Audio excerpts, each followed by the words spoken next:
IB Nation, welcome back to the Irish Breakdown podcast for a little bit of Notre Dame key for victory as we move closer and closer to Notre Dame taking on the Duke Blue Devils. Saturday night, 7:30 Eastern time. Of course, they are down in Durham, North Carolina for a big game. Duke comes into the matchup number 17 in the country, undefeated as of today, and hopefully that changes after this weekend. But Notre Dame has another big one, folks. I know that we are all hyper-focusing over a tough, hard-fought loss to Ohio State from this past weekend. But we're moving forward here because Notre Dame has a lot of season left. We are only 5 games into the season.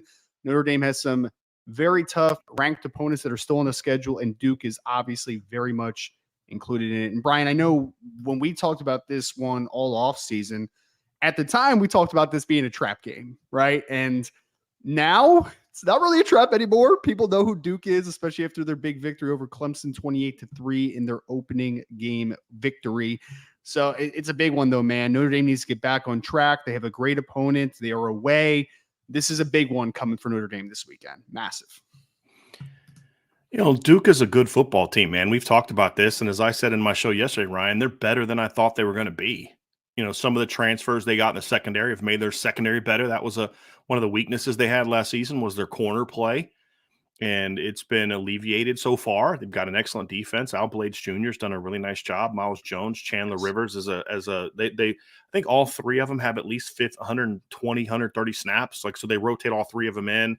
You know, yep. Brandon Johnson's been a lot more impactful as a nickel than I thought they were going to be. Like their secondary, which, I mean, looking back, it's kind of one of those their head coach is Mike Elko. I should have assumed that their secondary was going to get better, right? I mean, but you just kind of went off what they did last year, and they were getting ripped in the pass game late last year, by different teams because their talent wasn't very good. And amazing what a couple good corners can do for a defense. And they're not even like elite corners, but they're significantly better than what they had. They've played a lot of football, right? Yeah. Like Al Blades Jr. coming from Miami has played a lot of football. Miles Jones is a 7th-year corner, folks. Like, and he's played obviously a long time at Texas A&M. So, yes, Mike Elko is getting the defense turned around. It is a much different team than I think even I thought coming into the season. I thought they were going to be a 10-win type team, but I mean, Brian, like this team looks like they could contend for ACC this year. Like it's possible, man. Like they're in that conversation at least. This team is going to be a tough out for Notre Dame, obviously this weekend. But I think that they more than anything are going to be a tough out for anyone this season. So yes, this is another good football team Notre Dame's playing this week. Well, and you look at Duke last year after Mike Elko inherited a 3-9 football team. Their biggest loss was an early September 8-point loss to at the time was a pretty good Kansas team. That was before Jalen Daniels got hurt. Yep. And then I think their next biggest loss was 4-3. Like their combined losses on the season was 16 points and 4 losses. Combined 4 losses were 16 points. And they had some bad losses, like losing to Georgia Tech at home. That's a bad loss. And they should have won that football game. But he's done a really nice job building it up. This is still a game Notre Dame should win. I mean, that's the thing. It's like we're hyping Duke up because it's a good football team. They deserve to get hyped up. They deserve the praise. Mike Elko's done a great job. They've got good talent. They do. I've talked all about the receiving core all season. That's a good group of receivers. It's not Ohio State. It's not USC. It's not that. You know, their offensive line is really steady and solid. Graham Barton's a heck of a football player, but they're good more because of their experience, more so than they've got Joe Waltz and, Quentin Nelson's up front. That kind of same thing with their D-line, same thing with their linebacker, same with there's no like, holy moly, that guy's a first-round pick. I don't know about Graham Barton. I'm more talking about I don't know, Ryan. I'm not sure. I just know he's a heck of a They're actually projecting him to play center in the NFL, which is kind of interesting. So, yeah, with the movement and stuff. He's definitely not an NFL left tackle, but he's a really good college left tackle. But there's like no guy that you look at and you're like, well, that's a future first-round pick. Like that guy's a star. I mean, and they're experienced. They're well-coached. They're quality athletes. And they are very confident. This is a confident football team. So it's going to be a challenge. Notre Dame is going to have to bring, their A game to do what they need to do this weekend. And it's not just win, but also you need to look good in doing it. You need to bounce back. You need to get your confidence back and all those type of things. This is a team that they should beat. The reason that the thing that I want to make sure Notre Dame fans understand, however, which is why we praise Duke so much, is number one, you need to have a healthy appreciation for who you're playing this weekend as a fan. I know the Notre Dame players do, but as a fan, you need to have healthy appreciation because then you understand if Notre Dame does handle their business, it puts it in a proper context. And Right. that's the key for me. Well, and I think that our fans want to be educated, right? Like, even if Notre Dame ends up rolling in North Carolina State, like, you came into that game, I think, prepared to know the names Peyton Wilson and Devin Van and like some of the good football players that each of these teams have. So, keys to victory, folks. We're going to be rolling through what we need to see from the Notre Dame offense versus the Duke defense, what we need to see Notre Dame defense against the Duke offense, and kind of work through a few of the key points that we have that we think that are really going to make the difference in this football game. And of course, we'll do a little bit of prediction at the end. And the second section, we'll also do some predicting some major football games this weekend in college football outside of Notre Dame that could have big implications for Notre Dame's rest of their schedule, right? Because you said it perfectly before the show started, Brian. Notre Dame is not in full control of their destiny anymore, right? Like, on a week-to-week basis, they have the opportunity to finish the season off the way that they should and way that they're capable of. But ultimately, to get to where they want to go, they're going to need some help, right? Some losses need to come along the way, a couple of upsets potentially. So we'll talk about a few of those big football games this weekend outside of Notre Dame that should be very important to Irish fans out there for the hopefully the long term of this season and the potential that they still have. So Notre Dame offense, we ready to get into it for some of these key to victories? Yes, Ryan. And look, we're going to get back to basics here with our keys to victory, Ryan. And we're going to stick with what we know to be true, which is for this Notre Dame football team specifically, but also when you're playing on the road against a good football team, a ranked football team, and a crowd that is going to be very loud, because Duke hasn't played in a game like this in a long time. I mean, you could point to the Clemson game, but they've played Clemson a bunch. Notre Dame hasn't been here since 2019. They've never really had a chance to play and beat a good Notre Dame team. Duke beat Notre Dame in 2016, but that was a bad Notre Dame football team. Sure. It wasn't a very good Duke football team either. But this is a big one for them. And there's a belief in Duke that, hey, our football team has got a chance to be pretty good. Mike Elko has done that for them. And so it's back to starting fast, Ryan. And look, Notre Dame on the season is averaging over 20 points a game in the first half. That's pretty good. The problem is they haven't done that against the better teams on the schedule. They scored 17 points in the first half against NC State, which was good, but all like 14 of it came in the second quarter. They allowed NC State to kind of hang in the game. They did a great job putting that last drive together, because otherwise it's 10-7 going into halftime. And I believe NC State started with the football in the second half. Ohio State, you get shut out in the first half, right? And so I don't care that you hung a 35 spot or a 42 spot or whatever on Tennessee State. I don't care that you had a 28-0 lead on in Navy. I don't care that you were beaten, you had 21 points against Central Michigan. And I would argue that the Notre Dame offense didn't actually play well in the first half against Central Michigan. They had a couple big plays, but other than that, I mean, 75-yard touchdown, 76-yard touchdown. You only had one other scoring drive in the first half against that team. So I don't think they have started great, especially against the better teams. And it's going to be important this week, Ryan. And it's important practically, crowd, but also from a confidence standpoint. I do believe this Notre Dame offense is going to need a little bit of a confidence boost, and having some early success doesn't mean you got to hang a 30 spot on Duke the first half. But you got to come out, you got to move the ball early. You've got to get into a nice rhythm. You got to put some points on the board in the first half. Oh, it's massive, man. It is. And Brian, I want to start with what you just hit on there. Duke is coming into this football game feeling good about themselves. I'm not going to say the name, and I actually need to tell you about this after we get off here. But I actually talked to a Duke football player yesterday, texting a little bit, and they feel very good about their chances. We'll just leave it at that. They come into this contest because Duke is not a rowdy fan base. But what we know is that the energy that Mike Elko and this staff has injected into this program is going to bring a lot more people out this weekend. And then obviously the national implications, people are going to be watching this football game, right? Like, they're excited down in Durham. Like, this place is going to be rocking a little bit. I think Notre Dame should still take over the stadium. We'll always talk about that type of stuff, right? But ultimately, Duke is feeling good about themselves. They're undefeated, 17th ranked in the country. They have a lot of good football players led by a quarterback that I think could be a potential first-round pick if he keeps developing the way that he's developing. So Duke comes into this football game feeling themselves. They're feeling themselves. Yes. And Notre Dame, oh, no, they should 100%. They should be very confident, and they are. That's the point. But on the other side is Notre Dame was feeling good about themselves, and then you lost a heartbreaker, right? And this type of game could go a couple different ways typically. Either you are a mentally tough football team that says like, that's not happening again, right? Like we're going to come out and we're going to play with our hair on fire and we're not going to have that feeling again. Or two, some teams aren't mentally tough and they kind of pack it in a little bit and they kind of go, they shrink a little bit in those types of big moments. I tend to believe that Notre Dame is the former in this conversation based upon the coaching staff, Marcus Freeman, and the energy that we've felt over this team. But it's still a question until we see what they come out and do. And I think that we'll get a really good early indication of how this team is focused and how this coaching staff has really laid out just the atmosphere and the just the energy around this program. We're going to get a feeling because I think that starting fast is big, just collectively in this game, just from a practicality perspective. Like you want to start fast, you want to get on top of a team like this, and you want to bury them. But Brian, I think that it cannot be overstated the fact that the confidence level of Notre Dame and Duke right now are in a little bit of a different place, right? Like in Duke's this high, particular matchup, especially. Yeah. Yes. I mean, They're a you're talking little about bit higher. They're the home team. They have a lot going for them in this game. There is nothing that Notre Dame could do more, in my opinion, than go in, punch them in the mouth, right. and then they get shell shocked a little bit because they're like, Right. "Oh dang, this Notre Dame team's angry right now." Yeah. So I just think getting that energy back is a big thing early on in this football game for me personally. Energy and confidence, right? Yep. Because you're talking about a team that had scored 40 plus points a game in each of the first 4 games, and they come out and they get completely shut out in the first half of this game. Like there is a confidence thing that needs to be established, and also confidence needs to be removed.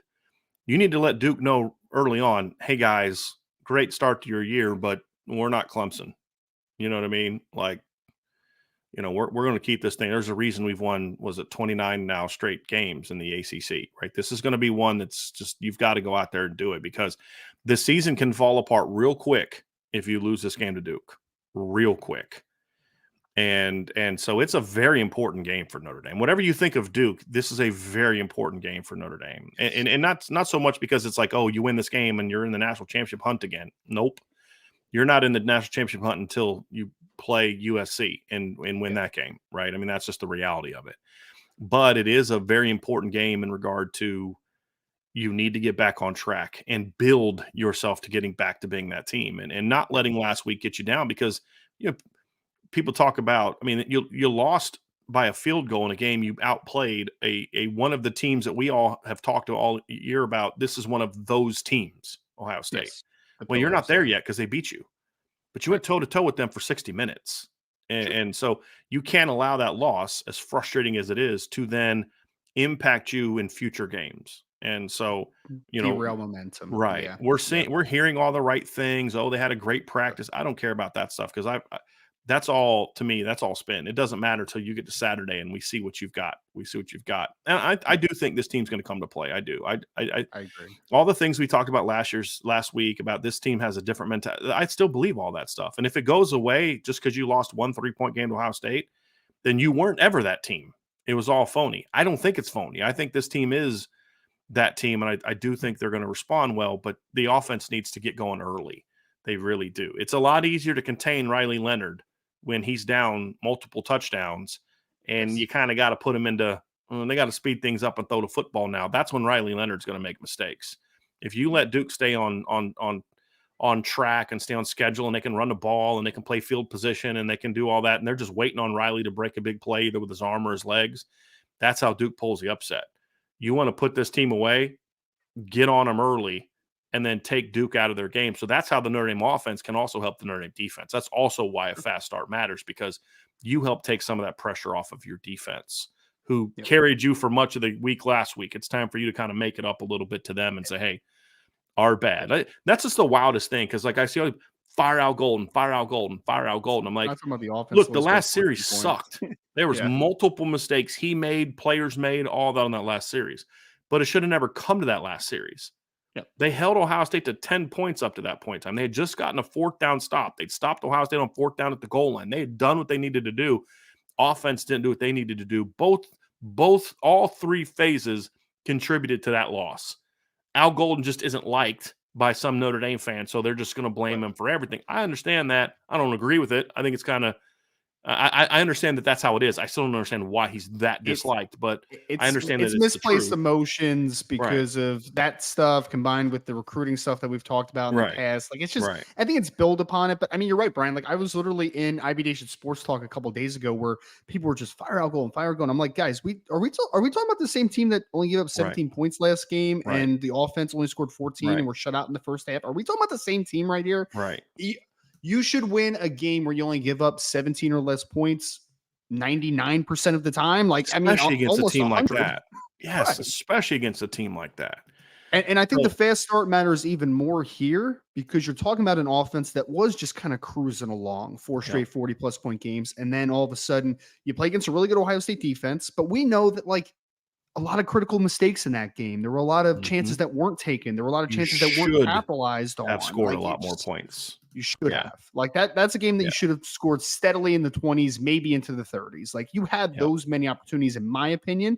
But you are now you are in a situation where you have to gain momentum back, right? Right. And early on in this football game, I think it's imperative that Sam Hartman, this offense, gets back out there and they get back into that groove. If they do, I mean, guys, I'm not going to give my prediction yet, but like, I think they have a chance to roll a really good Duke team Yeah. if they do that. I really think that that's possible. I do. Agree. That's key number one, Ryan. Key number two, this is, I mean, we're not reinventing the wheel this week for Notre Dame against Duke. Number two, control the ground. Duke has a very, very highly ranked pass defense, and for good reason. I mean, there's a lot of reasons for it, which we'll get into in the next point. But they have been a little bit vulnerable on the ground when they've played a decent rushing offense. And the reality is, Ryan, they've only played one decent rushing offense so far this year, and that team ran pretty well on them. You know, They ran for over 200 yards, didn't they? right? Clemson ran for over Exactly, 200 yards, yeah. exactly. And their two running backs combined averaged over 6 yards a carry. I mean, they had success in that game, and Clemson hasn't run like that really against a decent team since. You know, they ran for a bunch of yards against Charleston Southern, but they only ran for 163 yards against Florida Atlantic, and they only ran for 146 yards against Florida State. So, you know, Notre Dame is going to have to come out and establish the ground game because that's who they are, right? I mean, that's just who they want to be. When you compile that with the receiver depth issues because of injuries, maybe Jaden Thomas doesn't play, whatever the case may be, you've got to come out and you've got to establish a ground game. That's going to be a big part of it. So, and controlling the line of scrimmage, it really comes down to controlling the line of scrimmage, which will first and foremost manifest itself with running the football. That's the best way. I mean, I'm normally a fan of like come out, take some shots, and we'll get into that next point. But if Notre Dame comes out early and they're able to get that ground game going early, that would be ideal. And honestly, Ryan, in a lot of these games, the offensive ground attack has not really rolled early. It's taken some time to get it going. They ran for 176 yards against Ohio State. It's pretty good. They ran for 126 or 123 in the second half, 123 in the second half. Yep. You know, and you look at Central Michigan. They didn't really run the ball that great. I mean, they did, 8 yards, 5 yards, 3 yards, but they weren't really gashing Central Michigan until the second half. They came out in the second half and started running on them.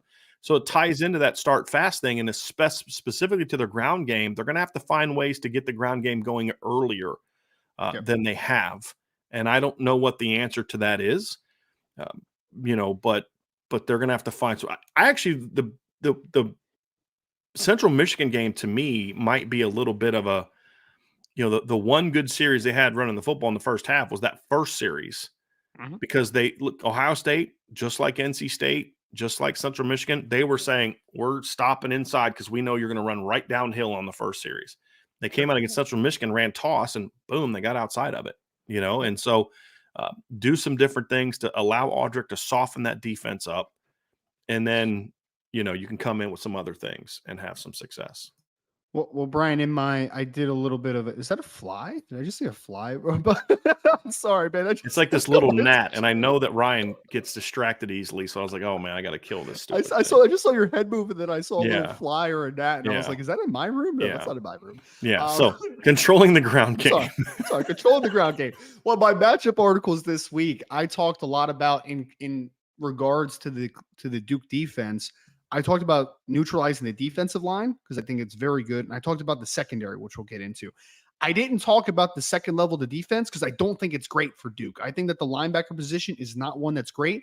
the biggest defection off of the Duke team from last season, I think the biggest loss by far, in my opinion, off that defense is Shaka Hayward. Like, he was a stalwart for that team for years. He was a really good football player. They don't have that guy on the second level right now. Where they're built off of in Mike Elko's defense, I know he probably doesn't run it anymore, whatever. Well, I mean, he the hired system. Tyler Santucci, who was with him at Right. Notre Dame, was with him at Texas A&M. Texas So A&M. it's still very much Mike Elko's philosophy. He's not running the Yes. defense. He's hired people that believe in what he believes in, that have been with him for Right. a long time to run it. Yes. And so I think it's fair to still say it's Mike Elko's defense, but you're correct. He doesn't run it. Yeah. Well, his defensive line, though, for Duke, I think this is one of the better defensive lines that Notre Dame is going to play all season. I really do. And I think that neutralizing them is going to be big because I don't think the second level is great. I think that the linebackers are not, I think that's the weak spot on this Duke defense, in my opinion. But Dwayne Carter up front is a really good football player, man. Number 90 defensive tackle. He's a really good player. Jamion Franklin, Notre Dame fans, no. He's a really tough inside nose type of football player. They also have RJ Oben, who is Roman Oben's son that played offensive tackle in the NFL, who's a very solid football player, man. He's their best pass rusher by far, but he's also a pretty physical run defender. Like, he's not a small kid at all. So that defensive line is going to try to create a little bit of chaos. Dwayne Carter is going to split some gaps. RJ Oben is going to try to work in the backfield a ton. Jamion Franklin's going to hold the point of attack and do a little bit of the dirty work. It's a good defensive line, man. So the offensive line, I think, for Notre Dame, from all the way Joe Alt all the way over to Blake Fisher, that whole offensive line in general, this isn't just an interior offensive line thing. I think that the whole offensive line needs to come out and have a big game against this defensive line because it's good, man. It's a good defensive line. Inside's got to play at a high level, to your point, because here's what I like about what Duke does up front, Ryan. They have the big guys early. Dwayne Carter's 305, Jamion's 309. Then they rotate in their next level. And they got the Peebles kid, and those guys are much smaller and athletic and quick and penetrators and disruptive. So it's like they're throwing kind of two different styles of player at you. Yep. There's the power players that are the starters.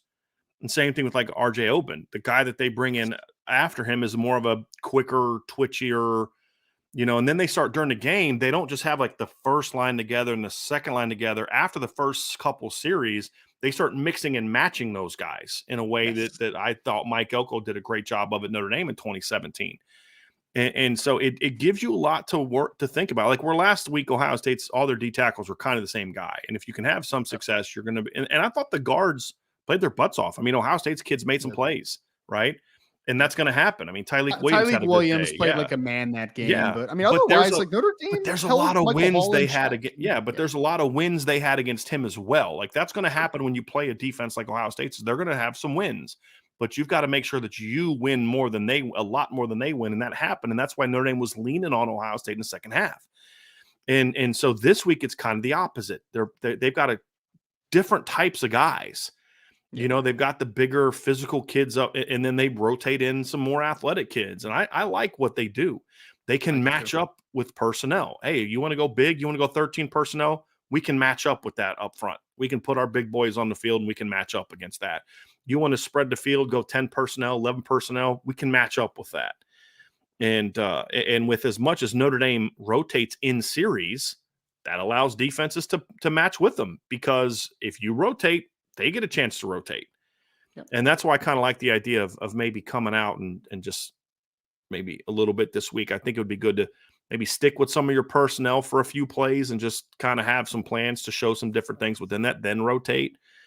We'll see if they end up doing that. But controlling the line of scrimmage is going to be huge. And getting the run game going early is going to be important as well. Because if you can come out your first possession, Ryan, and we'll talk about the pass game here in a second, but if you can, just move the chains of the pass game on the first drive, run the football, go 9 plays, take 5-6 minutes off the clock and punch it in the end zone before Riley Leonard even gets on the field, it's a win. Yep. It's a huge win. I think this is a week where I would choose, if I win the toss, to receive the football. I'm usually a defer guy, but I feel like I would take the ball. That says a lot, because you're a defensive guy, which I always say defer, man. Like, defer, we'll get the offense on the field to start the second, but like, with where the offense is coming out of the Ohio State game with a little bit of lack of confidence and the defense playing pretty well, I think I would rather the offense get jump started a little bit and really get going. So yeah, I think I would choose to get the ball this week to begin the game. Just my opinion. Yep. Third point, Ryan, and they're going to have to find some answers in the pass game this week, and for a host of reasons. Number one, obviously, if Jaden Thomas can't play, then you've got to find some answers there. No, that's going to sound wrong. Oh. Let me say it this way. I was going to say it's a blessing in disguise. Do not mean that, because I do not want Jaden to be hurt or to miss time. What I mean is sometimes when you do miss a guy that's a veteran guy, that's a good football player, you're kind of forced to do some different things, especially with all the other injuries Notre Dame has. There's no Deion Colesy, there's no Matt Salerno, there's no KK Smith. There's all those different types of things. You're down to basically 5 scholarship receivers, and one of them is a guy right now they just don't think is ready to play. I personally would use Braylon James for 10 snaps in this game. Just as I said yesterday, Ryan, he's not a 5-year player. If Braylon James is here for 5 years, you don't want him here because he's not that guy. And if he is that guy, he's not staying for 5 years. And I brought up Miles Boykin. Didn't do a whole lot his first 3 years, breaks out as a senior. Guess what? Goes to the NFL. That's the nature of it. Yep. And so I would trigger him. Just look, let him run 3 routes, whatever. But, hey, look, maybe we got to get Jaden Greathouse outside a little bit. Use him and Chris Tyree together a little bit more. There's some different things. Put Tobias Merriweather in the boundary. Try to let him use his vertical speed, which we'll get to. But the point is, you're not at full strength. There's no excuses. Yep. That's football, right? Yep. You've got enough options with the tight ends, with the running backs, and you still have some very talented receivers still left to play. That you can have success, Ryan. They've got to find some answers in the passing game. And I think personnel-wise, I'm going to have an article on this later today. There's some things they need to do differently personnel. But the other thing is you can't bring Sam Hartman in and be unwilling to attack on the perimeter. And I know that's a big thing for you in this game. It is, because someone asked about this on the board, because I had talked about this in an article as far as like some of the key matchups. And someone had said, but does Notre Dame really need to win outside? Like, why wouldn't they just take advantage of the inside if their corners are so good? Because the corners for Duke are very good.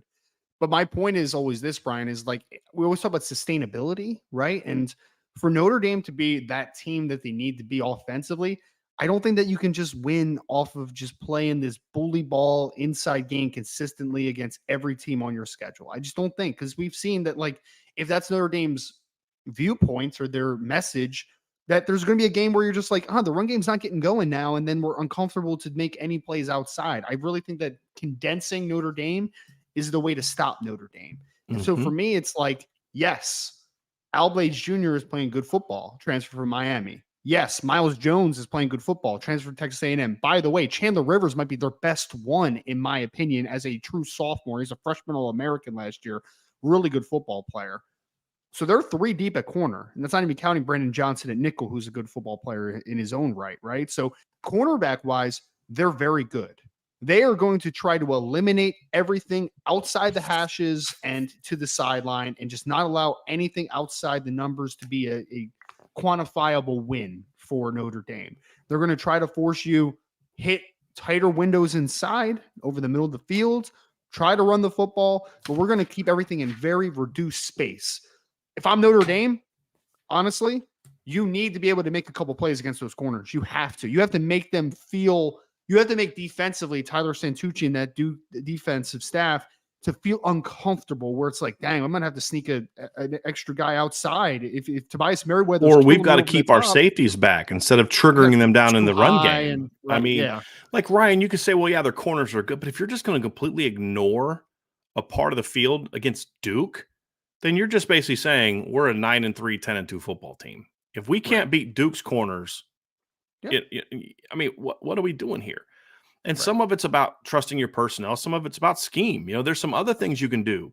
I haven't seen Notre Dame do a whole lot of outside where they clear out with number 2 and then run a number 1 on a deep end cut. They haven't done as much of that, and then actually looking for it. They'll run those concepts, but like they never look at it. Yep. There's some things along those lines. But to me, you've got to find ways. And again, I'm going to have an article on this later. And I talked a little bit about it in a receiver article I did today at Irish Breakdown. And I talked about it in my breakdown yesterday, or that I put up late last night, of the pass game, which is, you're now 5 games in. And in those 5 games, you've targeted Jaden Thomas, Rico Flores, and Jaden Greathouse 53 times.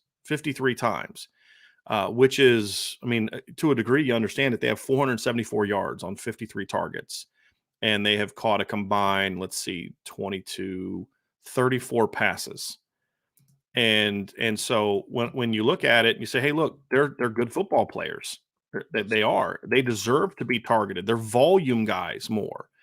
Yep. You've got a 64.2% completion rate when targeting those guys, 8.9 yards per attempt, 13.9 yards per completion. They've only targeted Tobias Merriweather and Chris Tyree 20 times.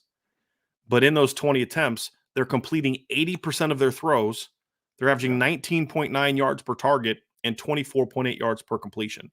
They've got 397 receiving yards compared to 474 with the other group, but the targets are 20 versus 53. And my whole point is I have no problem playing any of those three kids that I talked about. They're just not complimenting them enough, in my opinion. And eventually teams are going to say, well, we're just, like you said, Ryan, we're just going to condense. And if we know that by playing press and with good corners, we know we can just get you to eliminate your receivers on your own. You eliminated Tobias Merriweather and Chris Tyree last week. And then the two go routes they did throw were to Rico and Jaden Thomas. That's not the matchup you want against Denzel Burke. It's not the matchup you want. And so give me the 6'4" kid that can maybe go win put Holden Stace out there and throw a jump ball to him or something. You know what I mean? Like, especially this week where you're going against Miles Jones, who's 6'4", and then Al Blades Jr., that's like 6'1". I know Chandler Rivers isn't a big guy, but like they got some length outside. He's 5'10", like, yeah. And that's what I said in my show yesterday is when you get Tobias Merriweather matched up against Chandler Rivers, because here's the other thing about Duke. They play field boundary. That's a Mike Elko thing. There are going to be times if you put Tobias Merriweather into the boundary this week, there are going to be snaps that you can dictate that he's going to be matched up against Chandler Rivers. You can dictate that. And say, hey, let's take advantage of that some way, somehow. Because Chandler Rivers is a good football player, but he's 5'10", 178 pounds.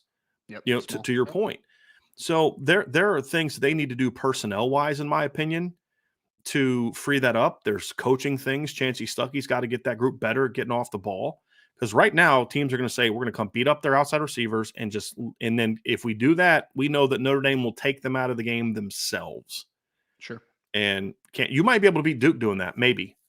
But again, is that really setting you up to be the best version of yourself? I don't think that it is. So they're going to have to find some answers in the pass game this week.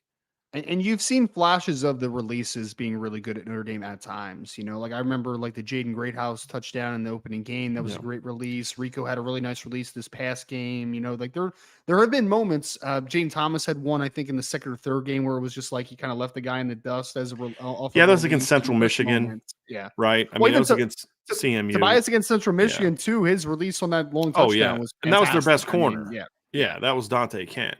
But I need to see them do that against Jaden Carter. And here's a concern for me with Jaden Thomas. The question we both like Jaden Thomas a lot, but you and I both thought he's more of a slot guy, you know, more of an inside guy. And you look at Jaden Thomas, he's your leading receiver. He's number one on your team in targets with 20.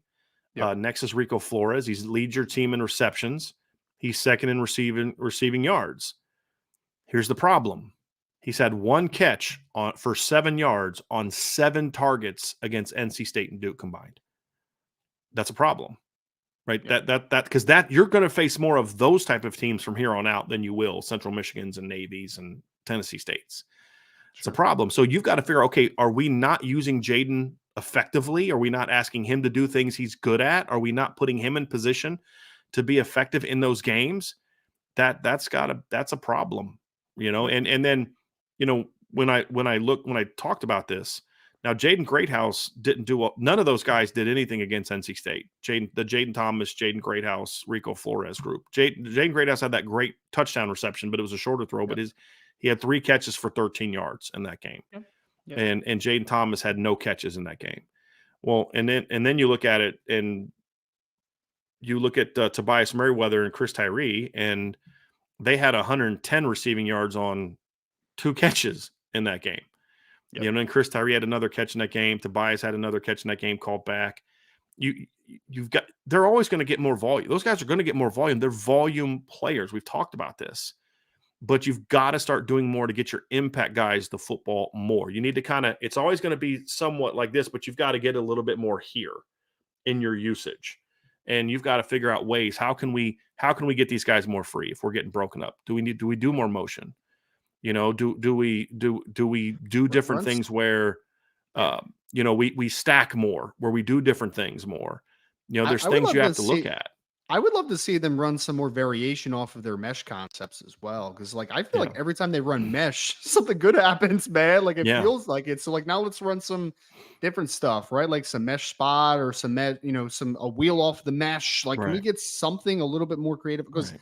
I truly think that Notre Dame has done Or really good pivot, things with that show mesh. mesh and work back. They did that a couple times on the perimeter. Yep. Maybe like some jerk routes. Some, teams will run like that, and then show it and then go vertical as they sit on you. So just a little bit more creativity in that regard. Now that teams you have an idea of how teams are going to play you, because they're just going to have to, number one, there's going to have to be more trust, and hey, Yep. be willing to take a shot. It's like Notre Dame is at this place where it's like, I wonder if this is a Marcus Freeman thing, because it was this way with Tommy Rees last year. There's just an unwillingness to make high risk throws. Yeah. And even the deep shots they took against, because remember, coming into the Central Michigan game, Ryan, the thing you and I or the NC State game, the thing you and I were talking about the first two games is there's not a lot of big plays against them. And then you look at the NC State game, and Tobias had a big play. You saw Chris Tyree had a big play. Holden Stace had a big play. But none of those were on deep balls. No, Right? Tobias was on an in cut where he made a guy miss. Tyree was on a scramble play where he snuck behind the defense.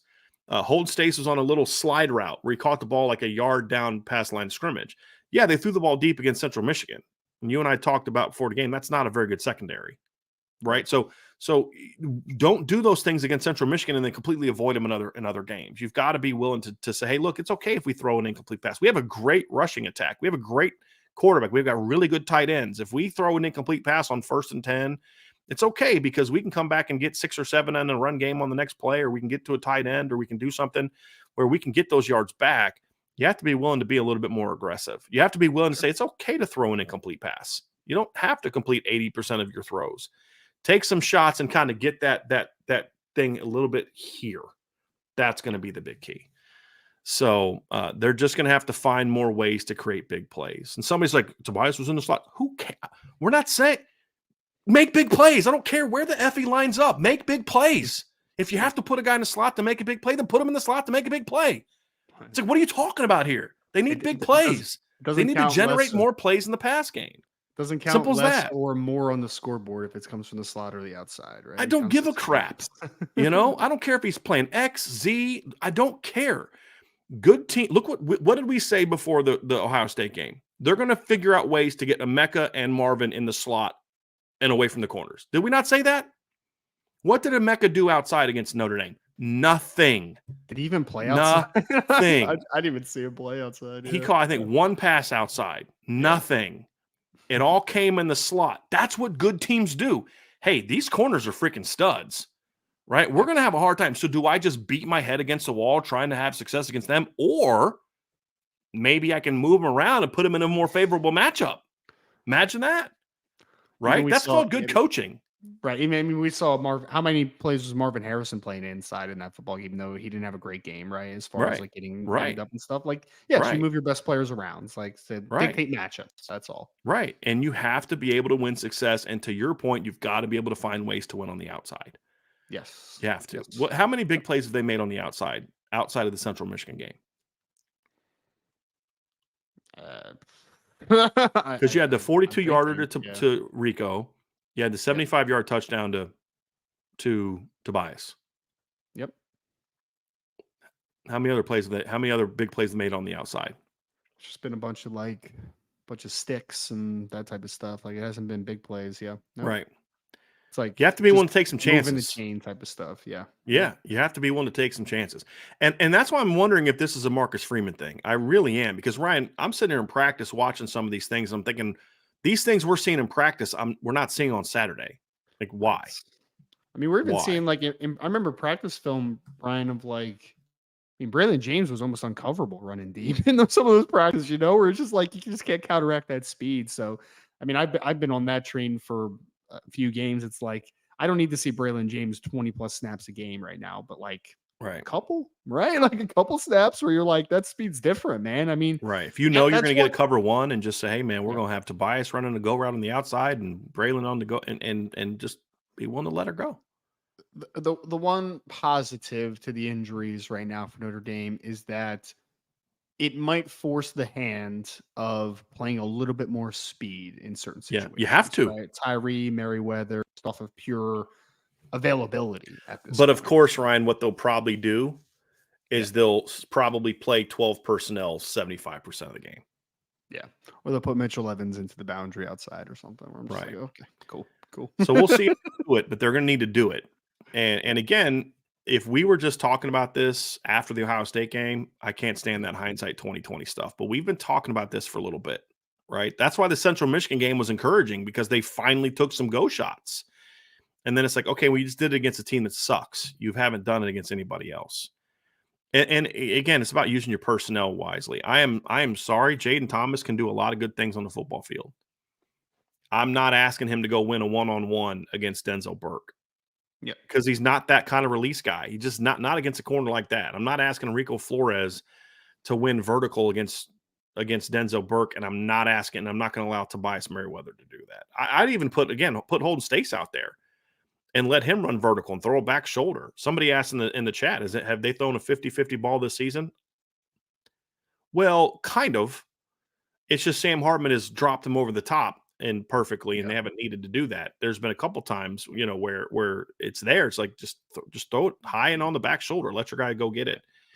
And They've tried a couple times where just like the wide receiver got stuck. Like, I mean, there was one Merriweather this past game, Rico Flores this past game where you tried, but it just it got stuck a little bit. Davison off the ball, and he knew he got beat, and that's why he just grabbed a jersey. Yes. And you got the penalty. That was my favorite play of that game. I don't think we've talked about this, but that was my favorite play of the game because the corner lost his mind. He's like, how was that a penalty? And then you watch it, you're like, that's a penalty, guy. It's like, I don't know. Like, I mean, Tobias is running downfield like this, and it's just you only tug him 7 times. I think he was mad because I think he thought that Tobias kind of hit him in the face as he was trying to get off. And it's like, well, yeah, you're mugging the guy. I mean, that's a human instinct. When I'm getting mugged, I'm going to try to defend myself, but he knew he beat him. But there's just they've just got to find, because and here's the thing, Ryan, Jared Parker's doing a lot of good things as the offensive coordinator. Oh, no doubt. And the things that we're saying we need to see are more of a, man, if you're able to do this, it's going to take you to a level where you're scoring against Ohio State as well. That's the whole point. It's not just scoring against those things. So I like a lot of things that Jared Parker's doing. This is more about, you need to take that next step, but that next step is also very important for your matchup against Duke. Yes. That's the key here. So that's it for the offensive keys. So now we're going to move into the defensive keys, and this one's really interesting, Brian, because I kind of coined it as this. When I'm talking about the Duke offense in general, just kind of like a pure overview, is that they are an interesting offense. They present some unique matchups is the best way I put it. Athletic quarterback, wide receiver room that's a little bit smaller, but they can create some like easy separation, really good offensive line. It's just a very unique offense, man, because I mean, some of the numbers that I look at with this team, especially offensively, is like some stuff's not super impressive. I think Robbie Leonard has 2 touchdown passes so far this year, and there's just like a lack of explosiveness that's been kind of working in the Duke offense overall. Running game, I think, is a little bit feast or famine, and they really have kind of needed Riley Leonard to be that guy to make some magic happen. So, I mean, just kind of like overview is that Duke has they present challenges uniquely to me of Notre Dame, but I think Notre Dame has a good chance to have a good week against them, but there definitely are some huge keys in this game because I think that Duke is just a very different offense than what we've played so far this season if you're Notre Dame. The key number one, Ryan, comes down to the most intriguing matchup that Duke has. There's some nice players at Duke. We've talked about the receiving core. They got a good, solid receiving core. For Duke, it's a good receiving core. Jalen Calhoun and Jaden Moore and those kids. They're good players, but they're kind of one-note guys, right? And they're all kind of the same. They're all kind of the same type of football player. Agree. They're not guys that are just going to go out there and rip up this secondary. They're just not. Their running backs are good, solid runners. They got 2 kids that are good out of the backfield. Matter of fact, they actually hurt Clemson more out of the backfield than they did as pure runners. They had a couple nice runs on Clemson, but it was most of the stuff, the wheel routes and stuff out of the backfield. Their offensive line is veteran. They play well together. I said in the show yesterday, they remind me a lot of the Michigan unit from 2 years ago. They're not as talented as that group, but like there's no star, like there's no first round draft pick. There's no Joe Alt. It's just there's the one really good veteran who's more about technique and experience than he is about just raw punishing God-given ability. Sure. It's 5 older players. Graham Barton's the youngest. He's a senior. The rest are graduates. I know. And they just play well together, but it really comes down to if you can contain Riley Leonard, this team is going to have a hard time scoring. And if you look at the Clemson game, what allowed Duke to kind of get rolling? It was a 3rd and 3 near midfield, just inside of midfield. And you have a stop where your linebacker comes free. He's got Riley Leonard dead to rights. He hits him, bounces off. 44 yards later, Riley Leonard's in the end zone, and Duke just took a lead. Sure. Clemson had the momentum. They had scored late in the first half. They were about to make I think it was the first drive of the second half, I believe, Ryan, for Duke.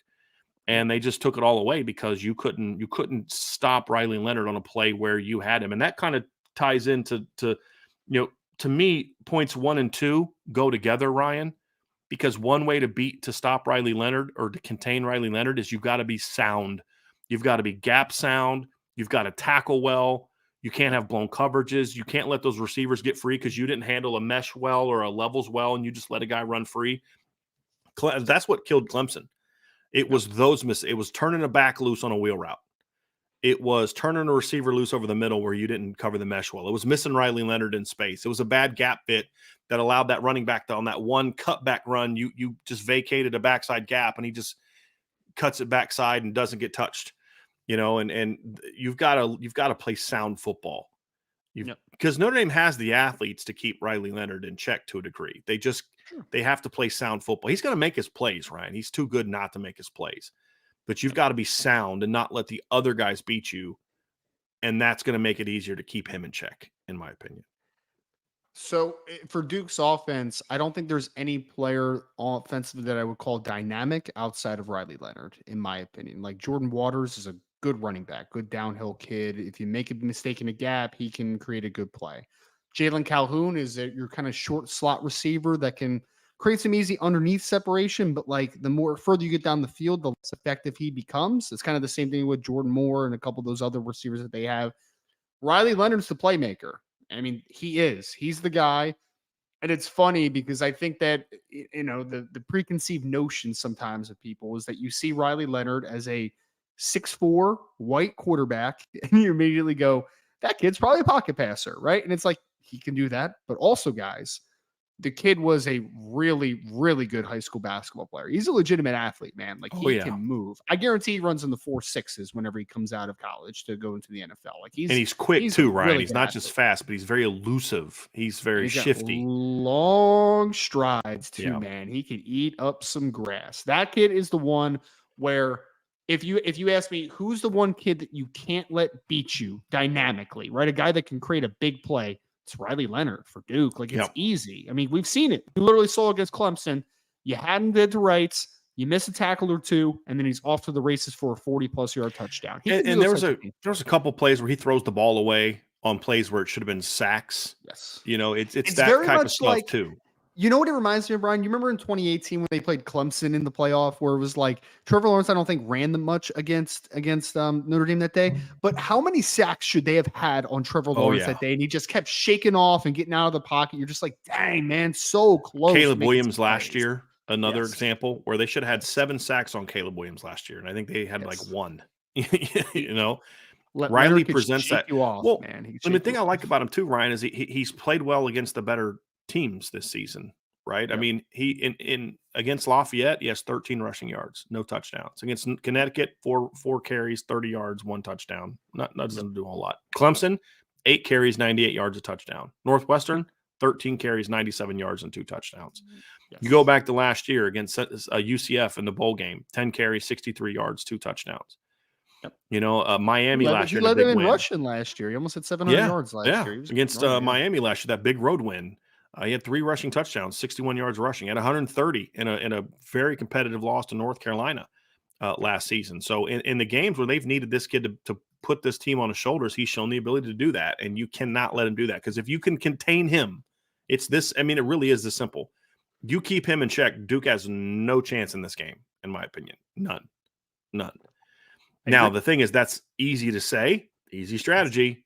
Pulling it off, not that easy. That's why dual threats are so unique and so fundamentally just chaotic at times, right? Where it's just like they are hard to stop, man. As a defensive coordinator, it's like stopping a kid that's a run throw option like a Riley Leonard. It's not easy, man. It's not, because they can just stress you in so many different ways. But you're absolutely right. If you are able to contain him and to limit his impact, especially with his legs in this game, I think they could have a little bit of a long day offensively. I think that Notre Dame could potentially do that. But guys, again, Riley Leonard he's one of those guys that could kill a defensive game plan at times, because it's like we're in a great position, we got everybody right, and then you miss a tackle, and then you are your own worst enemy, and then he creates a big play. Don't let him be the backbreaker in this game, man. Don't let Riley Leonard break your back. Get in good position. And one thing Notre Dame has struggled with at times, I thought they were a little bit better against Ohio State, but like they have missed some tackles this year overall, right? And Riley Leonard is one of those guys that if you miss tackles, it's not going to be great, because he's going to create some big plays. Again, go watch the Clemson game against Duke in the first game of the season. He was able to make a few big plays with his legs in that game. I mean, this is a kid that can do a lot of great things with his legs, but he's also not a runner's player either, which is a great thing, right? Is that Duke will utilize him in a little bit of quarterback run game stuff. Like he'll run some power read, he'll run some zone read, but also he'll kill you with his legs outside of structure. He's still a pocket passer who also has the ability to run. This isn't just a run quarterback. I think Pro Football Focus has his stats about almost 50-50. His 238, it's almost 50-50 what's designed runs and what scrambles this season. It's almost 50-50. I'd have to actually go back and look. I'm curious as what his numbers were last year, because they're also smart, Ryan, with how they use him from this standpoint. They won't use him as a dominant runner when they're playing somebody that's not good. Like, have you noticed that? Like, why would you want to get him hurt against a team that doesn't matter? He only had 5 carries against North Carolina A&T last year. You know, that's an example. He didn't run the ball a ton in some other games. But when it's a big game, they will absolutely use him in that type of situation. And I'm actually going to pull up his I'm very curious to see what his rushing numbers were last year from splitting it between what were design yards. And so he had Pro Football Focus has him last year as having rushed for, let's see here. It's I think that's scramble yards, just making sure. Yes. So last year he had 335 yards rushing on scrambles and 441 yards rushing on designed runs last season. So, that's what makes him hard to keep in check. This year he's 127 on scrambles and 106 on design. But that part of that's because they just didn't use him at all in the run game against Lafayette and UConn. A little bit against UConn, but I mean, he had 4 carries. So they had a couple design runs, but nothing really. It was just it was a couple scrambles. But this year it's I think the 44-yard run against Clemson, I believe that was a scramble. I believe it was I'd have to go back and look. I think it was a pass play. I think it was. I have to go back and I'm like, as soon as I thought it, I was like, I'm gonna have to go back and look at that one again. But you got to keep him maintained, and it's be sound. Don't let them convert a third down because you didn't tackle a guy. You had a guy in your sights 2 yards, short of the sticks, and you hit him and he bounces off, and you lose contain on Riley Leonard and all those type of things. You can't allow them to beat you because they're not good enough across the board to beat you if you don't give them yards. Make them earn it like they did against Ohio State. If they play defensively like they did against Ohio State last week, they'll win convincingly, in my opinion. Agree. In this game. So that's going to be a key. And I'm adding a key to victory, Ryan, that I did not say to you, and it ties in with the one that we did discuss. Sure. And it ties in. It's kind of like the glue that brings the first two together, and the last one. The last one that you and I talked about before the show was they got to shut down the run game. That they are not good, and it ties into Riley Leonard and all that. They're not good enough. I broke this down yesterday. They're not good enough to just throw for 350 yards on the secondary. They're not. There's past Notre Dame teams that this group could have given problems. This secondary, especially at cornerback, they're too good. You're just not going to go out there and throw for 300 plus yards if Notre Dame plays sound football. right? If they play their game. They can do that if Notre Dame's undisciplined and not doing what they need to do, of course. But if Notre Dame plays their game, they're locked in, they're playing hard, they're doing their job, they're not going to be able to do that. You've got to stop them from running the ball. You've got to stop their running backs. They can't have any running back success. You can't give up like the long. You can't shut Ohio State down. You can't do what you did like against Ohio State where you shut them down, 61-yard touchdown. You can't do that. Well, they did a great job. They held Ohio State to 126 yards. Yeah, but they gave up a 61-yard touchdown. And if they don't do that, who knows how that game goes. Maybe Ohio State only gets a field goal on that drive. Maybe they don't get anything on that drive. And then Notre Dame went down and scored on the next series. Well, maybe it's 7-3 instead of 10-0 or 10-3, that kind of 10-7, that kind of thing. You got to be disciplined. You got to shut down the run game. The other thing too, and this ties into the Riley Leonard and the run game conversation, is Notre Dame's lack of disruptions this season is concerning. And I know Coach Freeman's saying all the right things, and I don't care about sacks. And you know who else doesn't care about sacks, Ryan? This guy. But when your entire metrics for evaluating if you're disruptive or not are subpar, then it's a problem. And so I'm not someone who looks at sacks and says they rank 112th in sacks, so that means no pass rush. Well, it's one thing to rank 40th in sacks because you're not a big sack team, but you're real high on passes defense and interceptions and tackles for loss. That's fine. But they're 112th. That's bad. I don't care. There's no spin for that in sacks per game. There's no spinning that, right? But it's tackles for loss that rank 130th, right? If you look at passes defensed so far this season for Notre Dame, they're pretty good there, right? That they're 26th there, but that a lot of that has to do with the fact that you're kind of really loaded at that position, and you've also done a lot of that success has come against teams that just aren't very good. If we're going to be completely honest with you about it, Notre Dame has 21 pass breakups on the season, and the hurries they rank 25 hurries on the season. 10 of them came against Tennessee State. 5 forced fumbles or 7 forced fumbles on the season. No fumble recoveries. You're not a super disruptive team right now, other than passes defense because you have an elite secondary or elite cornerback rotation. You're not a real disruptive team. You rank low on tackles for loss. You rank low on turnovers. You rank low on sacks. You haven't recovered a fumble yet this season. They've got to be more disruptive. They've got to put Duke in more second and longs, third and longs than they have other teams. It's got to be more disruptive. You can't be a team that ranks in the 100s, Ryan, through 5 games in sacks and tackles for loss. Because imagine what this secondary could do, Ryan, with breakups and interceptions if you were actually disruptive in your front. And so they're going to have to find a way that's disruptive, that's not just what they've been doing, which is let's just keep doing the same thing. Did you get a chance to watch yesterday's show? I know you were really busy yesterday. Did you get a chance to watch it all yesterday's show? Not all of it, no. So here was a stat that I had, man, and that I just thought was wild. So this is using Pro Football Focus data, which you and I have both agreed is they're pretty good at the data collection part of it. Agree. But if you look at the number of pass rushes that the Notre Dame, I can't believe I accidentally did that slip up. Notre Dame linebackers have had this season. They've had Maris Lewis had 49 pass rushes, excuse me. J.D. Bertrand has 28. Jack Kaiser has 19. Okay. And Jalen Sneed has 20.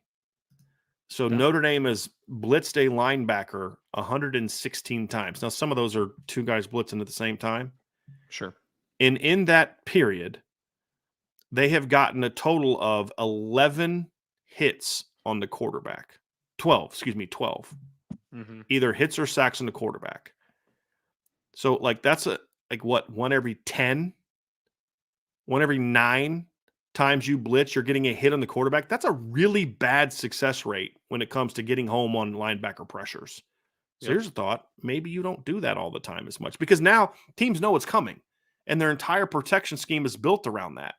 They're going to have to find some other answers to be disruptive, Ryan, because you can't be this undisruptive and beat USC and beat Georgia and beat Washington and beat Texas and those type of teams if you're able to get them down the road. You just can't, in my opinion.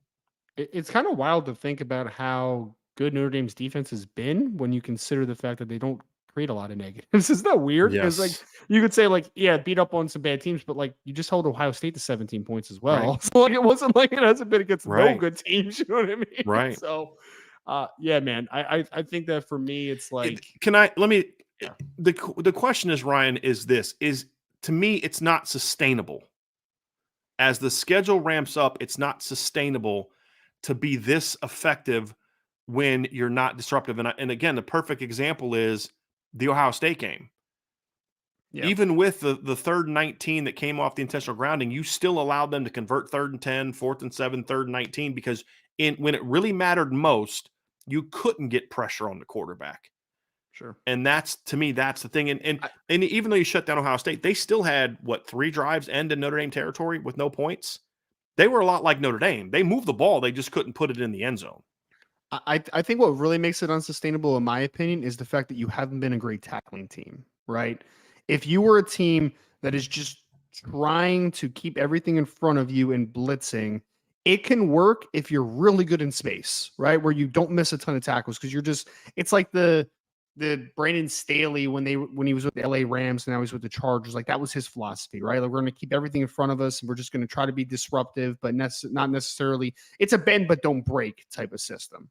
But if Notre Dame is not better in tackling in space, then yes, I agree it's not sustainable because if you're not getting home, that means that you have to finish plays when they're in front of you. And if you're missing tackles as well, like that's a recipe for disaster, in my opinion. Like if you're going to be a bend but don't break defense that is just kind of built off of being okay, like being sound up front and then blitzing from the second level a ton, you better be able to tackle in space. And if you don't, then that is definitely not sustainable. 100% Right. agree on that end. Right.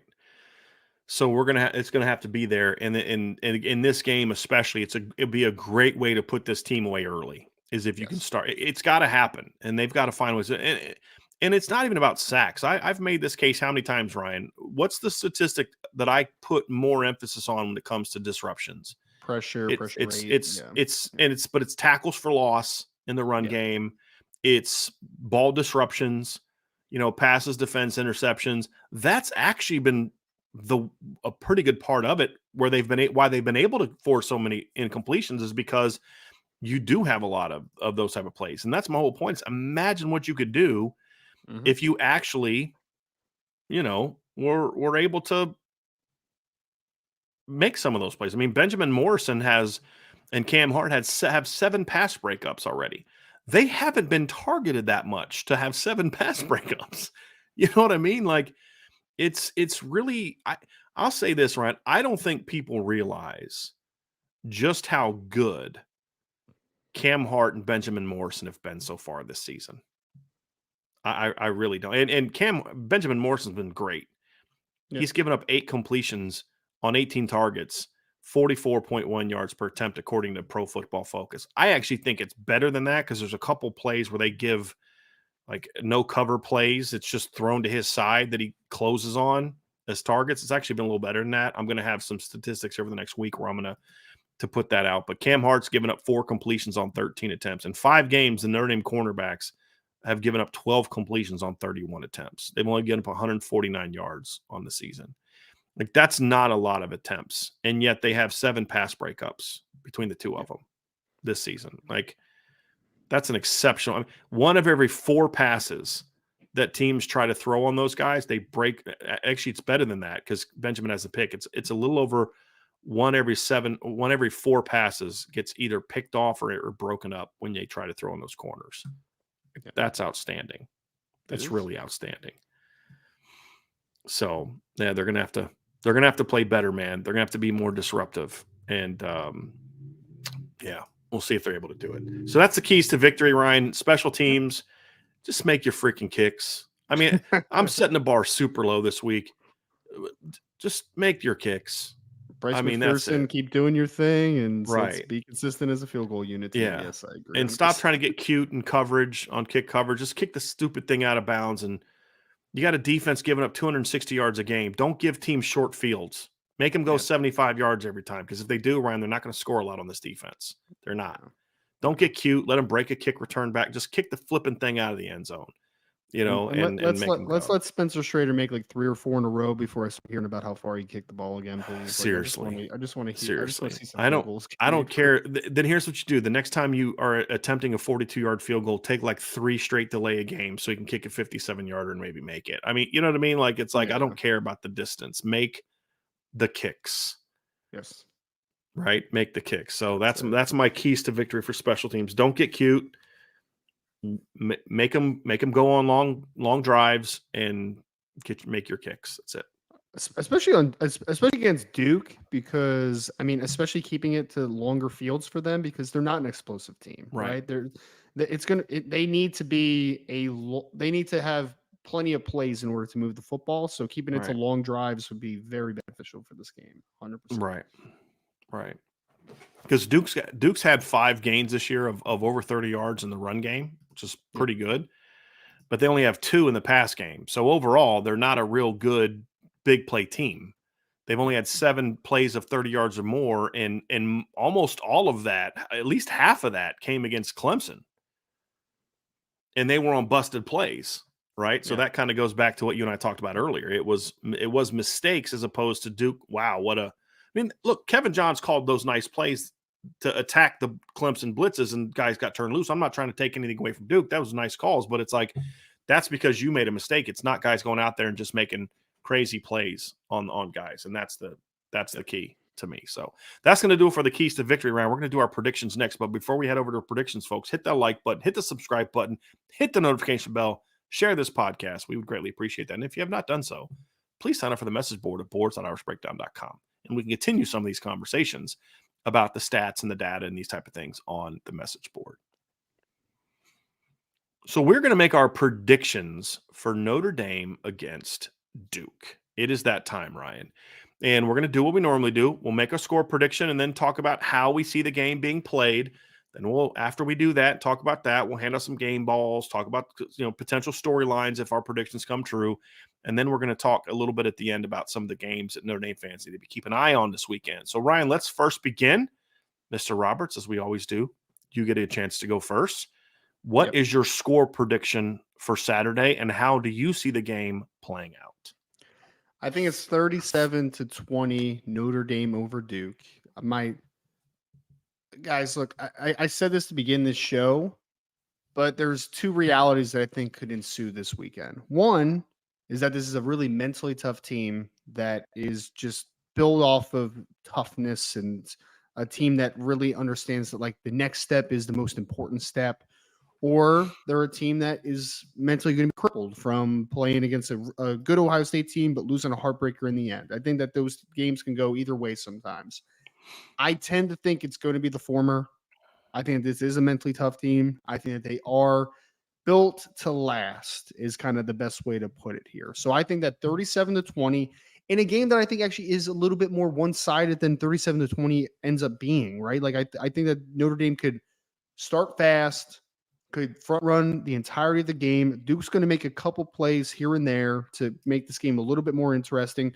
But ultimately, I just think that Notre Dame comes out angry this week. I really do. I think that the offensive line is going to play well. I think they get the run game going. And I think defensively, you're going to do enough to stop Riley Leonard and this Duke offense. Again, he'll make a couple plays because he's a really talented kid, and he'll break your heart a couple of plays. There's no doubt about it. But I think Notre Dame comes out here and they really just puts their head down, man, and gets to work, and they come out and they show that they have some resiliency as a football team. So Ryan, let me ask you this. If the game plays out how you think it'll play out, when we're doing the post-game show Saturday night, who do you project to be getting the game ball for the Notre Dame offense? I think for me, it's going to be Audric Estime. I wanted to say Tobias Merriweather just because I think it is important to create some big plays in the passing game, especially outside the numbers. That's my wishful thinking. But ultimately, I think it's going to be built off of, at the end of the day, Notre Dame's offensive line, I think, is going to be able to wear down on this team a little bit. And second level is going to have a difficult time trying to stop Audric Estime once you get downhill. So I think that Audric has 130 plus yards, a couple touchdowns, and he is the player of the game for Notre Dame offensively. If the game plays out the way that you are talking about, Ryan, who gets the defensive game ball in this game? That's a great question. I think that it's going to be someone in the secondary that forces a big play in this one. Riley Leonard with his first interception of the season is what I'm calling right now. I am going to give it to Benjamin Morrison with a big game this weekend. I think that he is a player where I just don't really see Duke making a ton of plays over the middle of the field in this one. I think that they're going to be forced to work outside as well. You're going to kind of force it into the tough spots. And there's going to be a play where Riley Leonard, down a couple scores, has to try to force something. And Benjamin Morrison makes a big play. And he's just one of those guys that kind of eliminates his side of the field most of the day and then gets a big pick to end the game. So, Ryan, if Notre Dame wins the game the way you're projecting, what do you think the big storyline is going to be for the Notre Dame offense coming out of this game? I think mental toughness is the biggest thing. Like, I think that's the storyline is that I think there's going to be some questions about Marcus Freeman as a second-year head coach coming off of a heartbreaking loss in Game 5. How is his team mentally prepared to come in and play a good Duke team, a team that is already 4-0, undefeated, has been a good Clemson team? Like, what is the mindset here?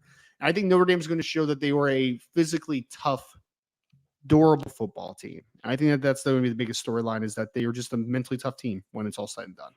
That's kind of the entire team. Is there anything unique to either side of the ball? Because I think that needs to be the biggest storyline. I mean, you're spot on, Ryan. That needs to be the biggest storyline. Anything unique, that you see kind of transpiring, or do you just think this is just Notre Dame doing what they do and I think it's them doing what they do, especially offensively, because I think the run game is going to be a big part of this football game. So I think it's going to be Audric Estime, this running game that's really going to show that, like, hey, we know that Notre Dame's passing game in certain aspects still needs to take it to another level as far as winning outside the numbers, creating some bigger plays before the catch and not necessarily just after the catch, some of their explosives. But ultimately, I think that this is one where you're just going to kind of look back and say, Notre Dame, especially offensive line wise, running back wise, like they were just a more physical team at the end of the day. And that was the difference. If Notre Dame comes out, Ryan, and wins, you said 37-20, right? That was your 37-20. score. And Yep. you said it's not even really that close. Yep. So, I think it'd be like a okay. 37-13 game where Riley Leonard scores a late one where you're just kind of like makes it look more respectable. I got you. think this is a game where you could win by 3 scores. Like I really do Right. think that this could be that type of game. I mean, guys, I'm gonna be very honest about this, right? Well, let me ask my question because I think it's going to. What does that say about? Because again, Ryan, we're talking about a coach that's 13-4 and his biggest loss so far is 8 points. Sure. Right. What does it say about Notre Dame if they beat Duke in the way you're talking about? Because Ryan, I think I know your opinion of Duke. I know what it is. That's why I was a little surprised you're saying what you're saying. I don't disagree with you, but it's like I know you respect Duke, so I know what this kind of win would. That's big. So that's kind of my question: is what does it say to you about this Notre Dame football team besides just character? If they are able to beat Duke like this, because this hasn't happened to Mike Elko yet. What you're saying? I think it's 2 parts. I think it's one side Notre Dame, one side Duke. I think one side Notre Dame is that this is a really talented football team for one, but on Duke's side, I think that there is talent certainly. I mean, I talked about Dwayne Carter. I think he's an NFL player at defensive tackle. I think Riley Leonard has a chance to be a first round pick when it all is said and done. There's talent. But I also think that Duke is winning a little bit on smoke and mirrors as far as like they're just really well coached and they don't make a ton of mistakes. I mean, Riley Leonard hasn't thrown an interception yet, right? And if you watch the Clemson game, it's like they forced Clemson to make a lot of mistakes and they just didn't make many. Like they just didn't make a lot of turnover-worthy plays. Like they just don't beat themselves, right? I think Notre Dame is going to make them beat themselves this week and to turn the corner a little bit there. And I think outside of the mental toughness, I just think that honestly, on paper, Notre Dame's just a more talented team. Like they just are from top to bottom, position to position. They are a more talented team than Duke. And I think that mental resolve is going to transpire into the physical just differences that they have comparative to a Duke. All due respect to Duke. I am not as optimistic that Notre Dame will win that convincingly. I have Notre Dame winning 31-20. I think it's going to be a close game for a while. I think I in my prediction, I actually have Notre Dame scoring late to put distance between the two of them. And here's what concerns me about this matchup, Brian. I don't disagree with anything you said. It comes down to this. Duke in the trenches concerns me because you're talking about a Notre Dame defense that has not been very good at being disruptive, and Ohio State may have a more physically talented offensive line, it's not a better offensive line than Duke's right now. It's not. Sure. And I'm concerned about how that group plays. And the concern isn't so much does Notre Dame lose, but it's are they going to be able to possess the ball, limit possessions, keep Notre Dame's offense off the field, keep Notre Dame from really getting in your rhythm because they're moving the chains and then selling for field goals or turning it over on downs or punting inside Notre Dame territory, playing field position battle, that kind of thing.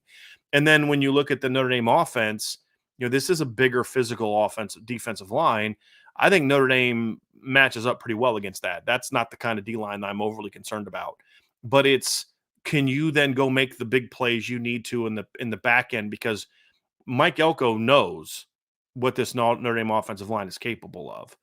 He is not going to just say, hey, defensive line, go win this for us. They're going to have to play well, but he's going to protect them. Run stunts, bringing safeties down in the box. Right now, I just don't have a ton of faith that Notre Dame is going to come out and do what they need to in the pass game. And so I think it's going to be a little bit of an early slugfest, kind of like it was against NC State. And then Notre Dame pulls away late is kind of how I'm seeing it. And to me, I hope I'm wrong. I hope this team comes out smoking hot and just buries Duke. I do. I really hope that happens.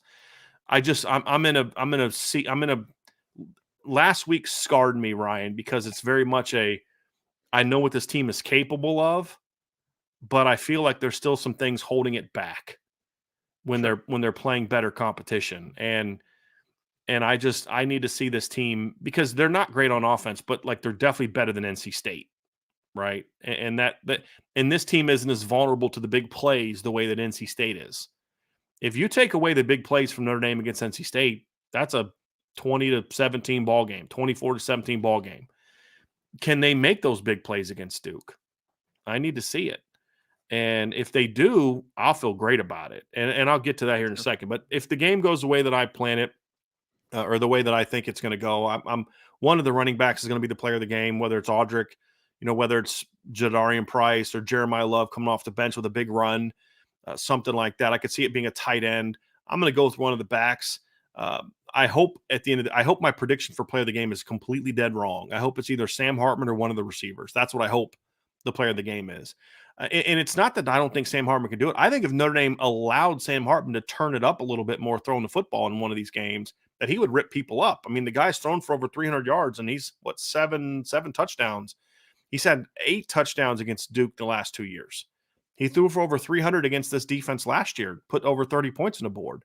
But as we've seen, Notre Dame has kind of reined him in a little bit in ways that I'm not a big fan of, to be completely honest with you. And you've got to be willing to let that kid turn it loose a little bit, in my opinion, and find a happy medium between what he was at Wake Forest and kind of what you asked him to be at Ohio State last week. And somebody in the chat said it earlier, but you brought him in to be a game manager against Ohio State. And that's not how you win a championship, in my opinion. It's just not. And that's why they lost. Let it rip a little bit this week. And if they do that, then that's where I think this game could get like what you said, Ryan, which is it's not that close. They're clearly a better team. And so that's why I hope what you said happens, because the storyline for me would be offensively would be they have turned that corner. Yeah, you beat up on the bad teams, but you've turned that corner to where you've allowed your pass game to really be more aggressive. And again, statistically, their pass game was very good coming into the Ohio State game. But as we said, Ryan, they didn't really play any great teams on defense, pass game wise. NC State was the best, and they were very good at corner, but not great at safety as the game played out that way. And the rest of the teams weren't very good in the secondary. So I need to see them kind of turn them loose a little bit and use the weapons you have a little bit better, and not just be this, possess the ball, don't let them, I don't know what happened there. Don't let them, don't make mistakes. It's I don't want a team that's just turning the ball over all the time, Ryan, but I also need a team that's going to be willing to be a little bit more aggressive. And I hope that's the storyline coming out. But if the game plays out the way that I think the storyline is going to be Notre Dame is talented on offense, and the offensive line is playing at a high level, and they're really loaded at running back, but they're just against the better teams, they're just unwilling to be more aggressive. And that's what I think it'll be. Defensively, my game ball, I'm going with one of the D tackles. And I'm gonna go with Riley Mills this week. I think Riley Mills has played a lot better than a lot of fans think he has. He's playing well to his role. It's just not the role that Yes, people want him to play. exactly. Yeah. And you said earlier, you're surprised at how good Notre Dame is defensively with the lack of disruptions. It's because of how well the D-line is playing against the run. I do not like what we're seeing from Jordan Patojo as a pass rusher. He's been very good against the run. Javonte Jean-Baptiste has been very good against the run. And the D tackles have been very good against the run. And Riley and Howard Cross have been a big part of that. And I think this is a game where that one of those two goes off with a couple tackles for loss or sacks and just really makes some big plays in this game. If they keep Duke in check, it's going to be because of that, in my opinion. Riley Mills was PFF's #1 rated interior defensive lineman this past week, and Notre Dame fans act like he sucked against Ohio State, which is pretty hilarious. It is funny. Now, I don't put too much onto Pro Football Focus's grades, but I thought he played really well. In this instance, Riley played really good football. He did. I think so too. But why people say that, Ryan, because what numbers did he produce? Sure. And that's what it boils down to. They look at numbers, and that's how they evaluate. And it's, you didn't have any tackles for loss, no sacks. Did have several pressures, in my opinion. But that's just how people evaluate it. It's evaluated off of numbers, and he's got 1 tackle for loss in the season. That's how he's used. That's more of a usage problem than it is him problem. And, that's one of my frustrations. And that's why I say what we're seeing on defense to me is just not sustainable over 12 games if you don't adjust to some degree. It just isn't. And the storyline coming out of this game, Ryan, is going to be, I think defensively, it's going to be about, this run defense is pretty good. That's what I think it's going to be about. This run defense is pretty good. And hopefully they can be more disruptive. I don't know that if Notre Dame shuts down the Duke pass game, I don't know that we really learn a whole lot. I think the bigger storyline would be if Duke passed on Notre Dame. That'd be the bigger storyline. This pass defense is pretty good. I'm a little not worried, but I am a little bit hesitant that Notre Dame's going to come out and be super passive in the slots against this team, and I think that's where Jalen Calhoun could get some easy ones. Just giving them yards. Make them be aggressive off the board, get in their face, and I just don't think that they have the guys wide receiver wise to create big plays on you. Ryan, can you explain something to me as a defensive guy? Yeah. Why do some coaches, and Al Golden fits into that mold, that like to blitz their inside linebackers, use their nickels to protect against outside releases? Because if you watch Notre Dame play, their nickel, and it was this way with Tariq Bracy last year. He was just fast enough to recover. They'll give you the inside releases, and they protect. I understand that if you're a team that's dropping 7 because you've got a linebacker, but why do they do that so much when they blitz? I don't understand that. Are just taught to play. You have a 2-way go, so you're just kind of taught to play mid and then mirror match. You know what I mean? So that's just very odd. I don't even to me, if you're going to be blitzing your inside backers, I'm protecting the inside of my alignment. Right, you're forcing it outside. Yes, yes, because if I force it outside, I can then rally to the football and make them complete a lower. Al Golden's response yesterday, Tuesday, when he was asked why they made that call on 3rd and 19. He said, I didn't want them to throw the ball in the back of the end zone. That's the one thing I wanted them to try to do. Number one, they hadn't completed that ball against you all day because of how good your corners are. If they're going to beat you by throwing a ball into pinpointing, dropping it over the shoulder, you know what? Props to you. You're better than us. That was such a horrible. So and then he's like, well, we play the ball better, and he's right. I mean, if Ramon Henderson plays that route the way he's supposed to, he breaks it up, most likely. Yep. But it's still one of those things where you don't ask him to do that because that's not who Ramon Henderson is. Yes. I mean, so it was a play not to lose moment, and I just can't stand those. But there's just some stuff that I just look at and I say, man, if I'm an offensive coordinator, I'm going at that. And every time Ohio State needed a play, that's exactly what they did. They beat the nickel across the field because he was giving away inside leverage. That's not on Thomas Harper and Clarence Lewis on me. That's a make them beat you outside. Because also the outside routes take longer to develop, Ryan. And if there's pressure in my face as a quarterback, I'd much rather have to try to throw a crossing route with a guy in my face than try to bang a wide fade. This isn't rocket science. So I hope that strategy changes a little bit in this game, and Notre Dame's able to come out and be more effective in that regard. But yeah, I see it 31-20 is my score, Ryan. I think Notre Dame scores late. I hope I'm wrong. I hope this team comes out and just pounds Duke. I do. And I think they're going to come out and play hard. I think they're going to come out and play with fire. This team is going to show character. I just don't know that they're going to necessarily be super sharp early on. I hope I'm wrong. I hope they just come out and just steamroll Duke. That'd be phenomenal. And they're capable of it, but it's doing something that we've never seen happen to Duke. That's the reason I'm having a hard time kind of going with it. It would be nice if they're the first team to do that. Be great. That'd be great. So that's going to do it for our prediction show. We got one more segment left where we're going to kind of look at some games that Notre Dame fans should be taking an eye on this week. But before you do, again, do us a favor, hit that subscribe, hit that notification bell.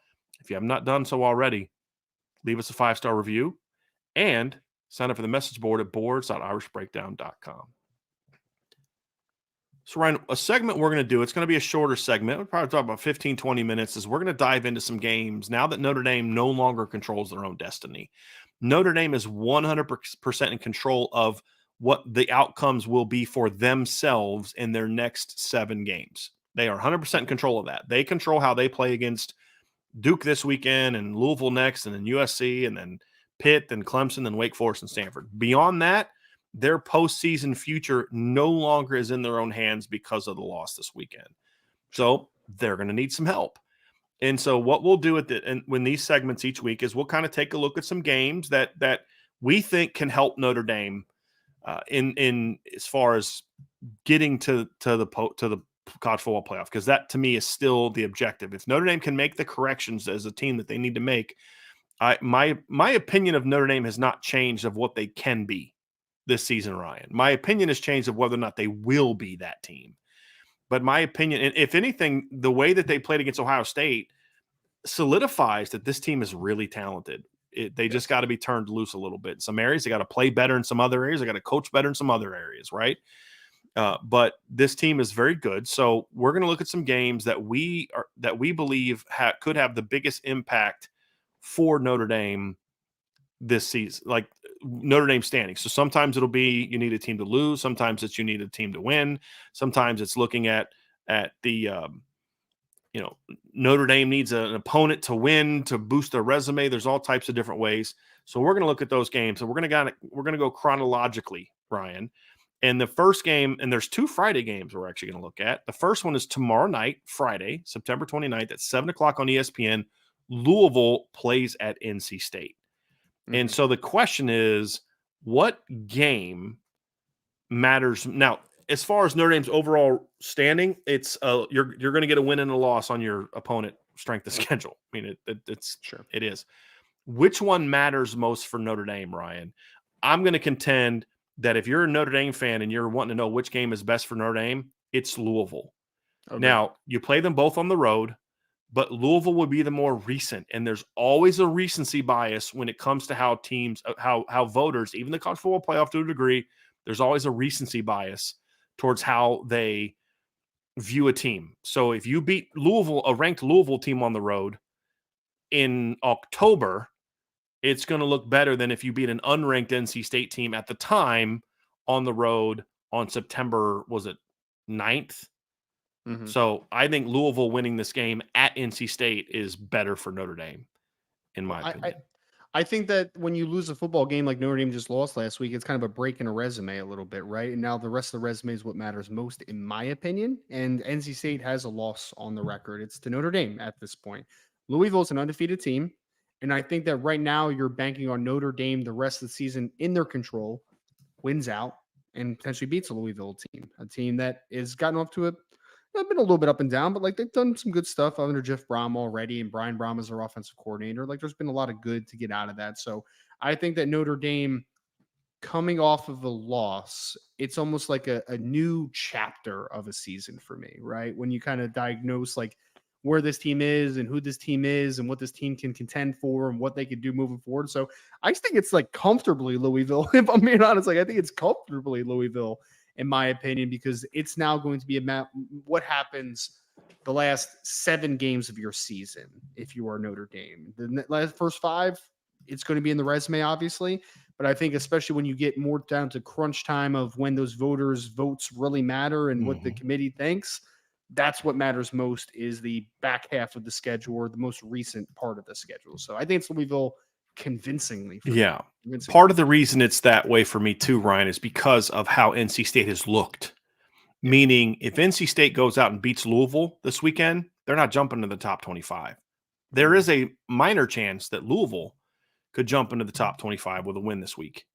There is, depending on how some things happen with some other teams and all that, because they are undefeated and they've looked good in being undefeated. I mean, the AP right now has Louisville 28th and the coaches poll has them 31st. So they're on the cusp.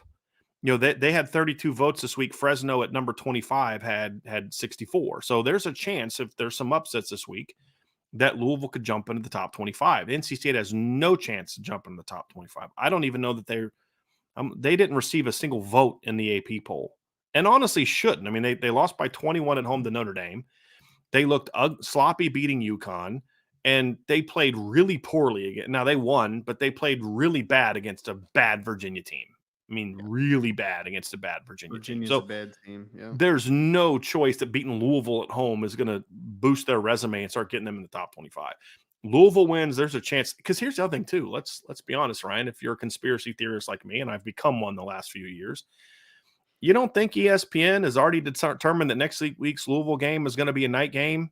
You don't think there's going to be some pressure to say, hey, let's make this a ranked team, or there's people that care about clicks and stuff like that, and say, let's make this a ranked team. So there's always that kind of aspect to it. But because of how bad NC State has looked, I think this is a game that Notre Dame needs Louisville to win. The other part of it too, Ryan, is this is a when you look at this is a road game for Louisville, so that only adds to the quality of the win should they be able to beat NC State on the road. And that factors into it as well. 2 hours later, kickoff out west, Ryan, on Fox Sports 1, FSN 1 or FS1. Number 10 Utah plays at number 19 Oregon State.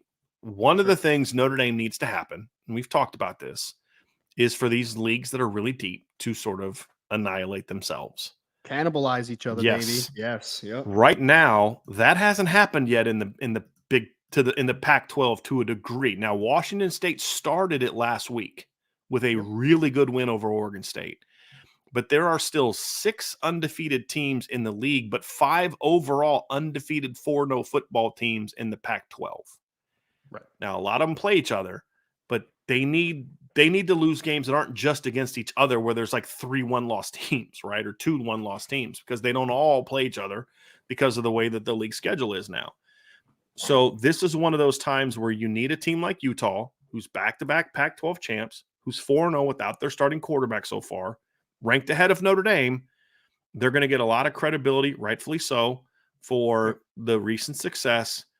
They need Oregon State to win this football game, in my opinion. And then that's one team that allows Notre Dame to kind of jump back into the top 10. Should Notre Dame handle its business, jump back into the top 10, and also knocks out. Because to me, Utah and Notre Dame both finished the year with 1 loss.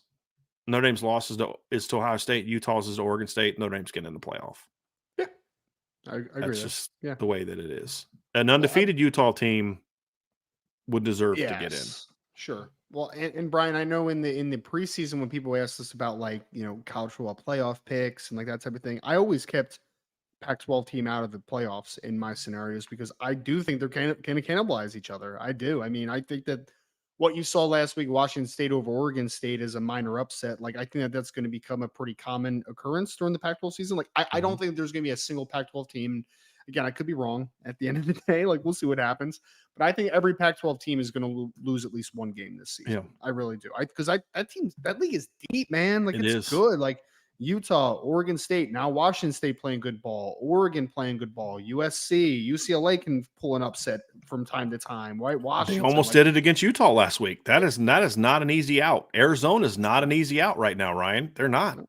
They're no, not an easy Even out. Arizona State. Arizona State's not a good team, but like they gave USC all they could handle in that game. Like, I Exactly. mean, it's Exactly.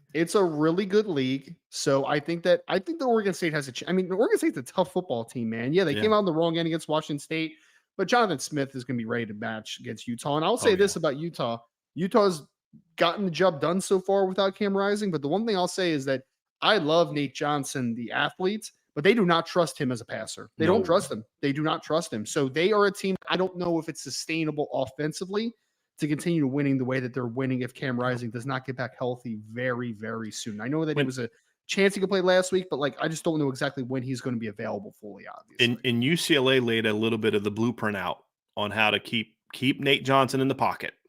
That's what Yep. they did. 14 carries for 2 yards. So he got some Yep. sacks on him, some hits on him. He couldn't rip off the long run. He went 9 of 17 throwing the football for 117 yards and a touchdown. You can't win a bunch of games, Ryan, with 219 yards of offense. You cannot. You know what I mean? They're just, Even with that you know, defense, but yes, yes, 100%. yes. You're in Oregon State's one of those teams. You might be able to beat UCLA at home. You're not going to me, go on the road and beat Oregon State. And this is a big win for Oregon. This is a big game for Oregon State as well. They need to bounce back. You know, there's no shame losing at Washington State by 3 last week. None. That's a good football team, and they battled their butts off. And they were getting worked early, Ryan. I mean, they did a great job coming back and battling back in that football game. You know, and I thought Washington State was going to run away with it. it's like 35-14 going into the fourth quarter, and they put a nice drive together, made stops. Now, again, they scored late. They needed an onside kick to have a chance to win it. But still, I mean, crazier things have happened. So I thought Oregon State showed a lot of heart last week. That they also showed that they can be a little bit more vulnerable to the pass than I maybe would have thought.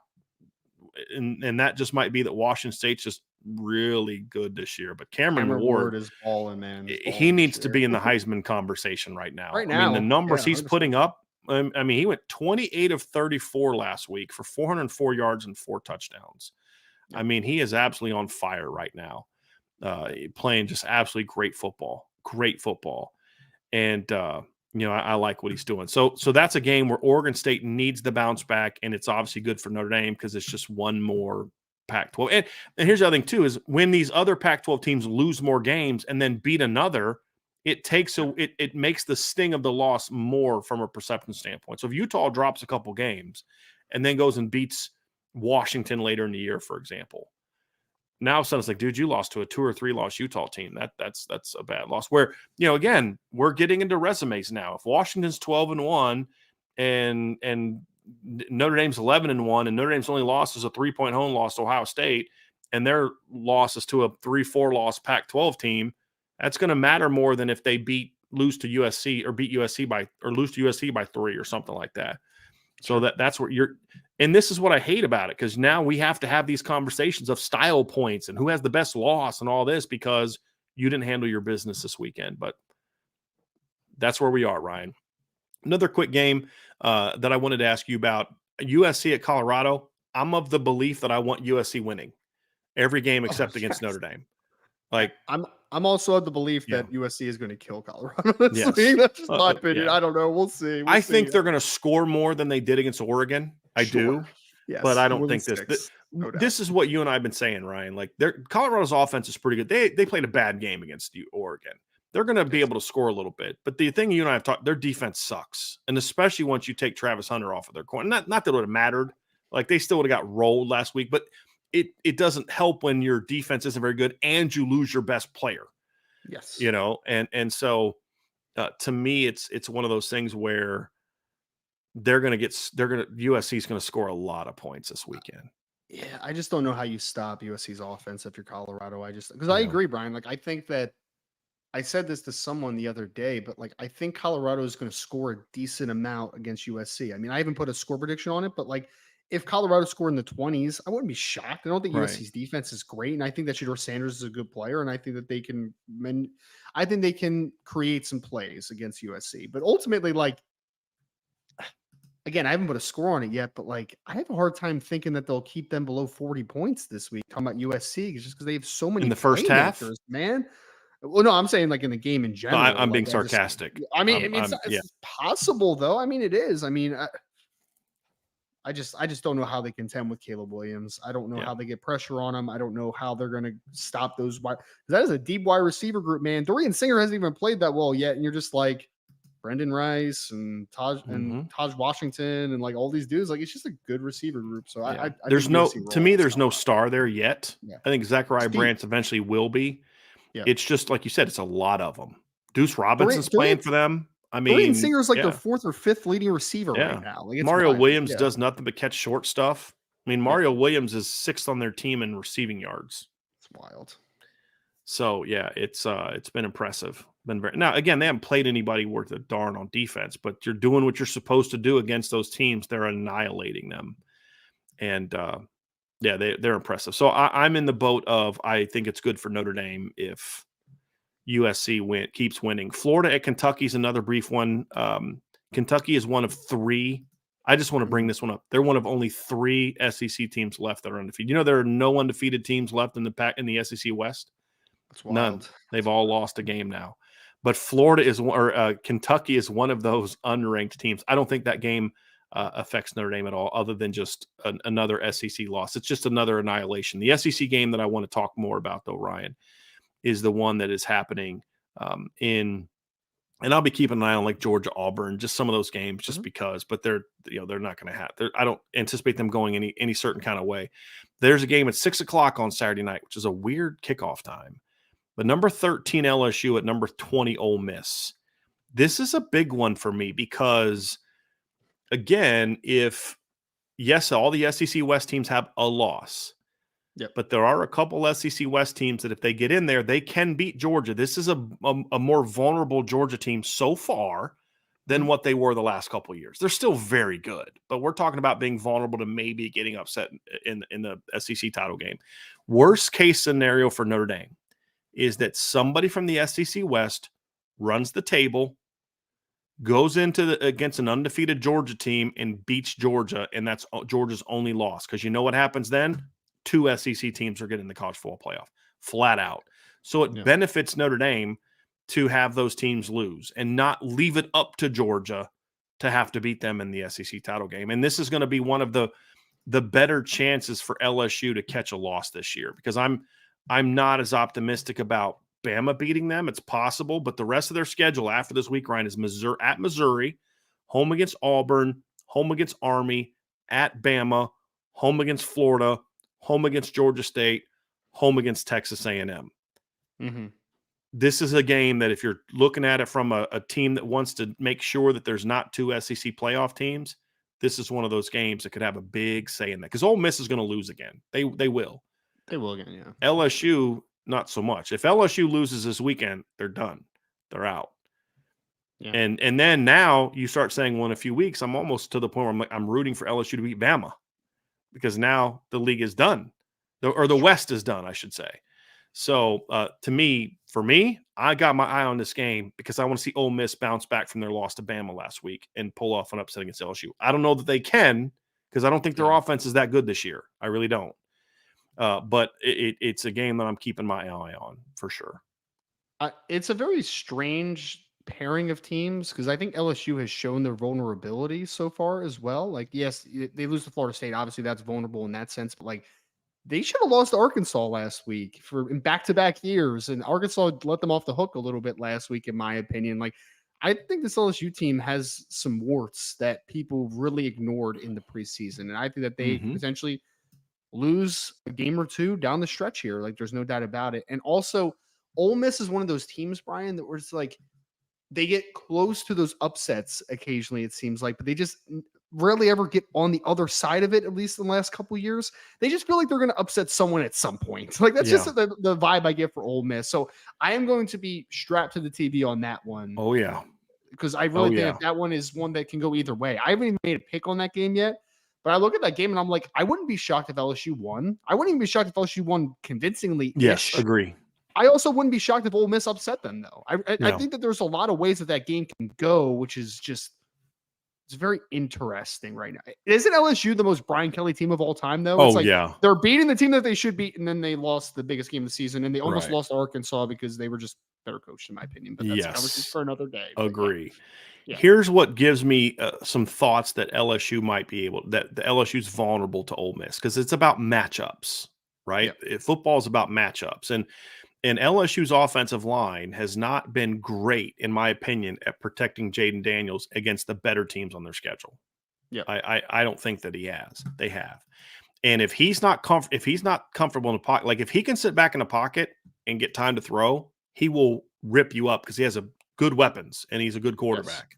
Yes. Yep. You've got to be able to disrupt him, and I think one thing Ole Miss is they're a very weird team. But one thing they've been good at this year, Ryan, is that they're very disruptive. Yeah. They're averaging over 8 tackles for loss per game. They're averaging almost 4 sacks per game. Like they're a very disruptive football team. There's a lot of talent on that defensive line, especially. You have Jared Ivey, you have Cedric Johnson, you have Ukwu that transferred over from James Madison at defensive end. You also have Kerry Coleman that used to be at TCU. So yeah, they have some disruptive players up front. That's no doubt about that. Here's the weird thing about Ole Miss, though. Here's what I just don't get. They went from being a really good rushing team last year, 256 yards a game. They're only averaging 146.8 yards per game this year, and that's pumped up because they had 299 against Georgia Tech. They ran for 56 against Bama, and this is why I picked Bama last week to win that game because I didn't think Ole Miss could score on Bama because their run game has been so bad. They ran for 56 yards against Bama last week. They only ran for 89 against Tulane and only 143 against Mercer. The Georgia Tech game is being nominated. Quinshon Judkins is only averaging 3.5 yards per carry. It's bizarre. He was at 6 last year.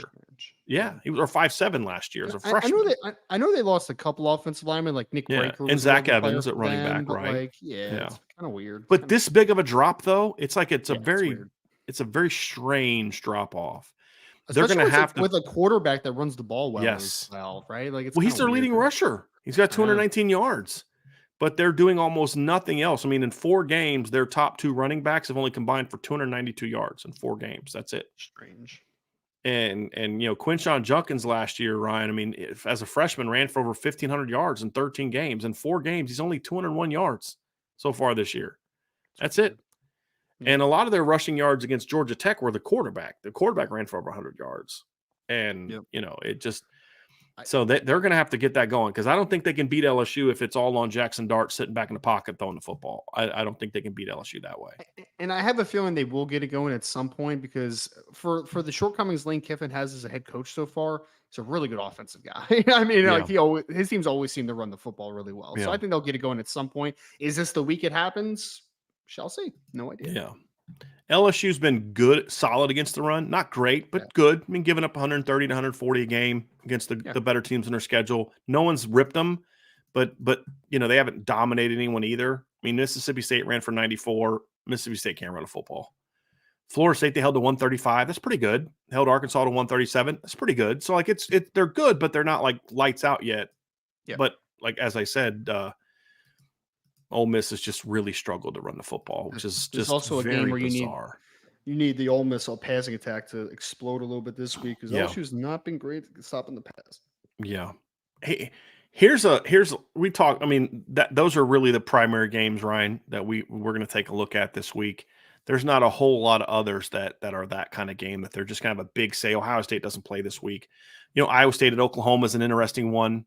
But I think Oklahoma is going to lose multiple games this year. I'm not yet concerned about Oklahoma. A couple of games I wanted to ask you about. How bad is the Oregon-Stanford game going to be?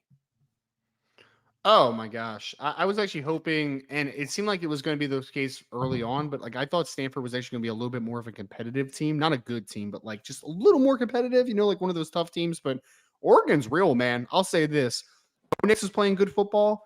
Their running back, Bucky Irving, is a stud. Their wide receiver, Troy Franklin Jr., is a stud. But that offensive line, I just want to give a shout out real quick. Yeah. That may be a top 2 to 3 offensive line in all of college football this year. That Oregon offensive line, with the young guy Connolly at left tackle is a really good player, a sophomore. But they got a Johnny Cornelius at right tackle, Stephen Moore at guard, Jackson Powers at center. That's a really good offensive line, man. So yeah, they're. I don't see Stanford stopping Oregon very much this week offensively. I don't see it happening. I was not a believer yet in Oregon. And, I've been very high on Bo Nix. He's been over there. But I watched that Texas Tech game and I just was not impressed. I just wasn't impressed. But when you look at it after the Colorado game, that was the anomaly. And it's funny.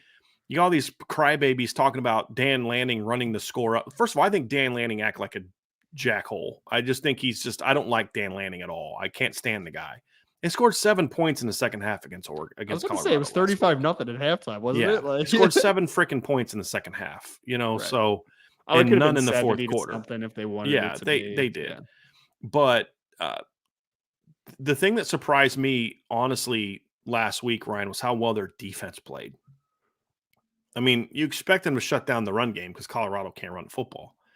Right. But they took away everything down the field in the pass game. Everything. Colorado could get nothing going in the pass game. The corner that transferred from Alabama, Kyrie Jackson, had a big game for Oregon. And I know they have Evan Williams that transferred over from Fresno State at safety. That's a good football player. So I think Oregon has pieces. I just think a couple of their pieces have been transfer players. So maybe just took Jordan Birch, maybe just took a couple games for them to really settle in a little bit. Because that game said, okay, now and this is why you always let games play out and let your opinion be formed the more you see, because now the 4 games in, the Texas Tech game is the anomaly. That's the outlier, and every team has those. You talk about Bucky Irvin. He only had 89 yards rushing last week, Ryan. They ran for 240. Exactly. But the point is, they went for 240 and he only ran for 89. So it wasn't even like he went out there and ran for 185 yards. He set the tone early, though, man. You were like, when you watched him run, you're like, oh, it's going to be a long day for Colorado. They can't stop that young man. Well, he hardly played in the second half. I don't remember him playing but like a series in the second half or two. He didn't get the whole ball a whole lot. But then Jordan James comes out and goes for 54 yards and 7 carries. Noah Whittington has 45 yards on 8 carries. Yep. And Bo Nix didn't. And here's the thing: Bo Nix and Bucky Irvin didn't even combine for 100 yards in that game. And they didn't need Bo Nix to be special in that game. The point is, Ryan, is they didn't just come out and play their dude and their dude went off. This was a great team win.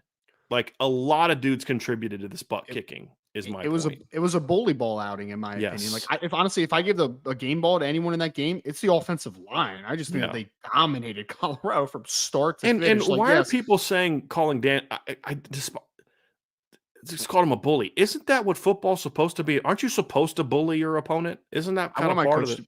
I want my coach to be a bully. Yeah. I want my coach to be a bully. Like, be a composed, like that type of. Don't act like a jackhole, right? Because again, this. I can't stand Dan Lanning. I think he's a clown, right? But how the game, so I think he was a jackhole before the game. I think it was an even bigger jackhole after the game. I can't stand the guy, but within the time frames of the game, that's how you're supposed to be. I want Marcus Freeman to be a bully, man. I always say it in the second half of some of these games where Notre Dame's blowing them out. You can ask my wife. I'm always like, all right, now put your foot on their throat. And don't let them up. Exactly. Yes. Especially when it's an opponent like Colorado that is you're going to be battling with them for recruits. Oh, 100%. You need to put a hurt. I was surprised they didn't score more in the second half, to be completely honest with you. I probably would have dropped 60 and then called off the personally. But and it's not the personal against Dion. It's like, look, Dion is a threat on the recruiting trail to us. Yes. We got to slow that momentum down a little bit by putting a serious whooping on them and slow that momentum. That's common sense. Because even though one's going to the Big 10, one's going to the Big 12, you're still competing for recruits on the same recruits out west. Yeah. Same out west in Florida and Texas. You're going for the same kids. Same kids. Absolutely. Absolutely. And then the other one, the other game, Ryan, that I thought is a really fascinating game this week that I'm curious about is Alabama at Mississippi State.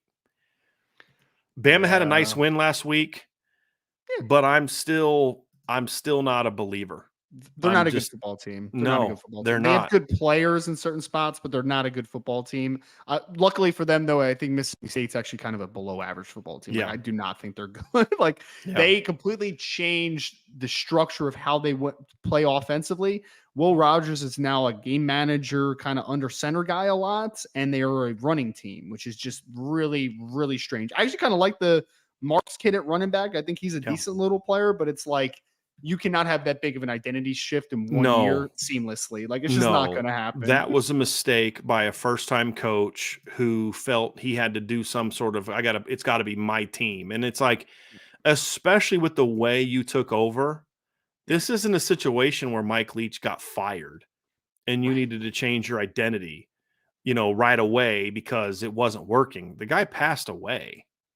Like, if you're gonna change the direction, I'm more of a, let's slowly build it towards what you want to do, because that's not the team you have right now. Let's recruit the quarterback we need to eventually change to be let's recruit the offensive lineman we need to transition to a more traditional team. But you've got an air raid team. Now, I did think they opened it up a little bit against South Carolina. I kind of think he kind of like woke up and was like, yeah, we need to, so if you, I don't know how much of that game you watched, but they opened it up a lot more in that game. And the need to. Yeah, I mean, they threw 48 times that game. The previous games, they were 28, 17, and 29. That's like a half for Mike Leach in the past. But Will Rogers went 30 of 48 for 487 yards in that game. And so they went back a little bit more to that, which, again, I'm very interested to see how this game goes, because you kind of feel like if you're the SEC West, you better get your licks in on Bama now. I'm gonna keep saying this until they just prove me wrong. You better get your licks in on Bama now, because Nick Saban will figure it out. Whether the coordinators want to do, he's going to get them going, right? Coordinators be damned. Now, they're not going to be a great Bama team like they've been in the past, but they're going to figure it out. And if you're going to get those chances to win, you need them now, which is why this game is a little bit kind of interesting to me. Can Mississippi State catch Bama when they're down? I doubt it, but I'm going to keep my eye on it anyway, because it will be interesting. Because look, if Bama can almost lose to South Florida, Ryan, they could get upset by Mississippi State if they can turn the ball over a couple times. Quick trivia question: who is Alabama's leading tackler in total tackles so far? Is it Caleb Downs? It's Caleb Downs. That's it. I didn't even look it up. I was getting ready to look it up. I was like, well, that's cheating. Is it really? Is it Caleb Downs is leading the team in tackles, and I think the Dawson kid or Lawson, by one, He also leads them in solos, right? I'm looking at it now. He leads them in solos. Wow, good football players are gonna be good, man. What are you gonna say about it? Yep. Imagine that. Imagine that. When three of your top four tacklers and four of your top six tacklers are defensive backs, that's probably not great. It's probably not great. No. Yeah, I feel like the defense has been pretty good so far for the most part. It's been good. Yeah, it's been good. At least in the games against. I mean, it's been good against teams that really suck on offense, I guess is what I would say. I don't know that I would call them good against Texas. 454 yards, 6.1 per play. Mm-hmm. It's the only good team. It's kind of like Notre Dame's offense being great all year, and then they finally play one really good defense and they get shut down. Are they as good as we thought, kind of thing? We'll find that out, but it's going to be interesting. So very interesting. So Ryan, that's going to do it for that. We do have a couple super chats I want to get to here real quick. We have one from AST12321. Had a chance to meet him at the tailgate this past weekend, so it's great meeting you.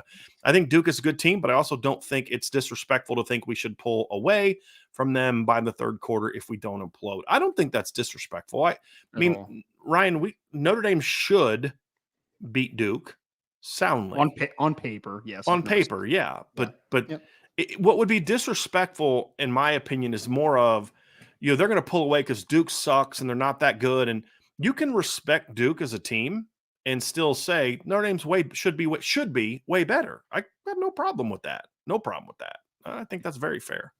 Yep, very fair. I would agree. Super chat from David Hess. Thank you, David. Hey, fellas, thank you for all these shows. It makes the workday go by pretty quick. Onward, Notre Dame. We're glad we could help. We could help. Super chat from Wade Garrett. He says, if you were head coach, what signs would you look for throughout the week to know if your players are mentally past Ohio State and ready for Duke? or are they having a hangover from the loss? I'm going to say this, Ryan. I don't know that I necessarily want my players to 100% move past Ohio State. Yeah. I want It them needs to to be be in a the little back of their pissed mind. off. Yeah. Yeah. I mean, I want them to be focused on the task at hand. I don't want them getting a bunch of fights and all that other bull crap. That shows me a lack of discipline. But I want to see a team that comes out pissed off in practice, to be completely honest with you, and is flying around the ball. That's what I want to see. I think on an everyday perspective, though, I'll say this because I agree that in the practice, I want a locked in, like, that sucks, right? Like, how did that happen to us? But I do think that as a coach, because I always kind of compare coaches to like teachers. And I think that like behind the scenes, when you're not teaching, there are signs of it maybe being too much on some kids, right? Where it's just like they're getting overwhelmed and they're not acting like themselves. So like on a day-to-day perspective, let's make sure these kids are like still themselves, right? Like they're still good in that regard. But I agree 100% is, especially when it comes to game time, I want like just that fire in their eyes, man, of like, that sucks. That's never going to happen again. Never going to happen again.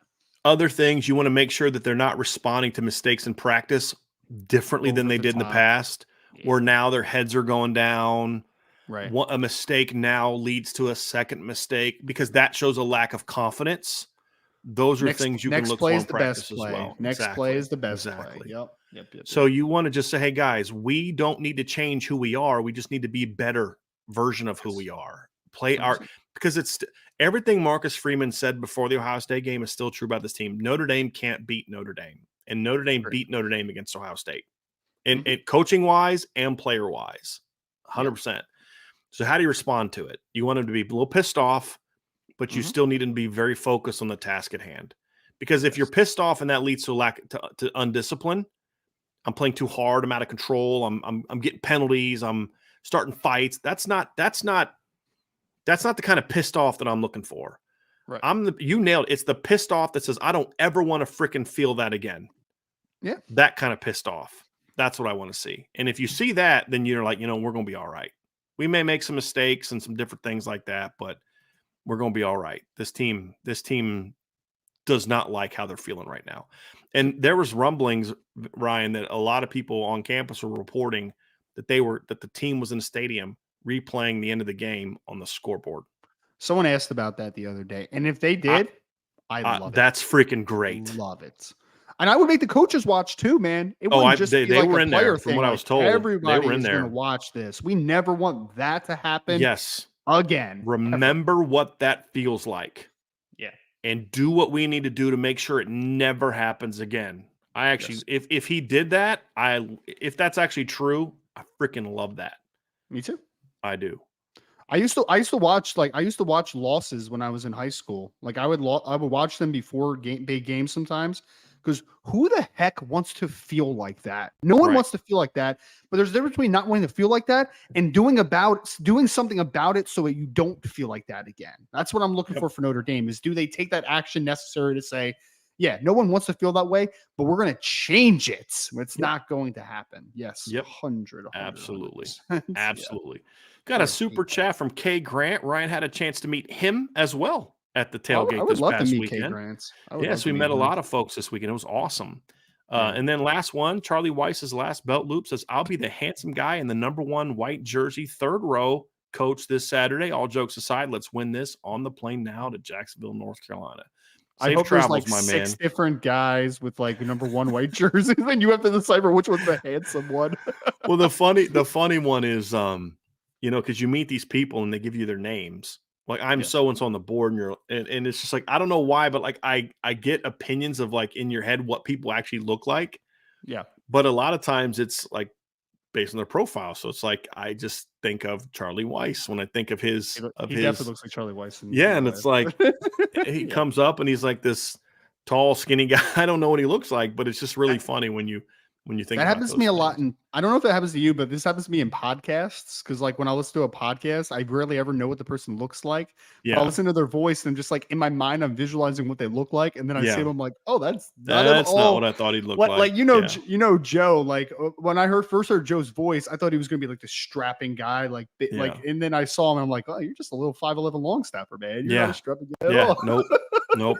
It's hilarious. I'm trying to remember. There was a movie I watched as a kid where there's like this radio guy and he's got this really great voice. His name was like Wolfman or something like that. And then they show him he's like this little short, like bald, he's got like the rock star hair, but he's like balding. He's got a beard. He's like very unattractive. And you're just like, yeah, you never know, man. You never know. Like the first time I saw the guy that does Optimus Prime, the voice for Optimus Prime, Peter Callan, I'm like, yeah, that's. I don't know what he looks like. I don't even know what he looks like. So yeah. You're like, no, that's not what I thought he would look like, but that's pretty funny.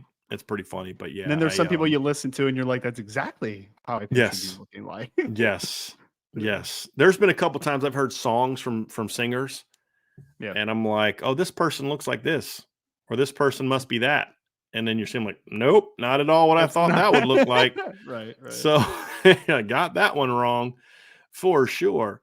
But anyway, that's gonna do it, Ryan. So hey, dude, why don't you do me a favor? Great show today, Ryan. Why don't you go and take us out of here, man? We appreciate everybody so much. If you have joined us a little bit late, remember the first section of this podcast, we talked a little bit about Notre Dame versus Duke and keys to victory, hit on offensively and defensively what Notre Dame needs to do, gave you all some game predictions, talked about who are going to be the players of the game if it did work out that way. Also talked a lot about some other games in college football this weekend and what implications it could have on the rest of the Notre Dame season. So before you go, you guys please hit that like button. Make sure you're subscribed to the podcast. Make sure you hit that notification bell because we're going to be live a couple more times this week, getting you all set for Notre Dame versus Duke on Saturday night. If you're listening to us on your favorite podcast platform, 5-star reviews are always very much appreciated. Boards at irishbreakdown.com at the bottom of the screen for all your latest recruiting and team intel. The recruiting does not stop just because it's an away game. There's going to be players on the road. Where are they visiting? Make sure to keep you all up to date. That is a cool feature that Ryan does now, by the way, is we don't only just do previews of where the kids are going to be on Notre Dame's campus, but he also talks about where the top targets are visiting that weekend. So it's a really cool feature. You want to check that out. I wouldn't be shocked if there was a couple kids maybe down in Duke that Notre Dame also has offers out to. So we shall see as every weekend works out and what everything's going on. But make sure you are subscribed everywhere, folks. We'll talk to you again very soon here on the Irish Breakdown podcast.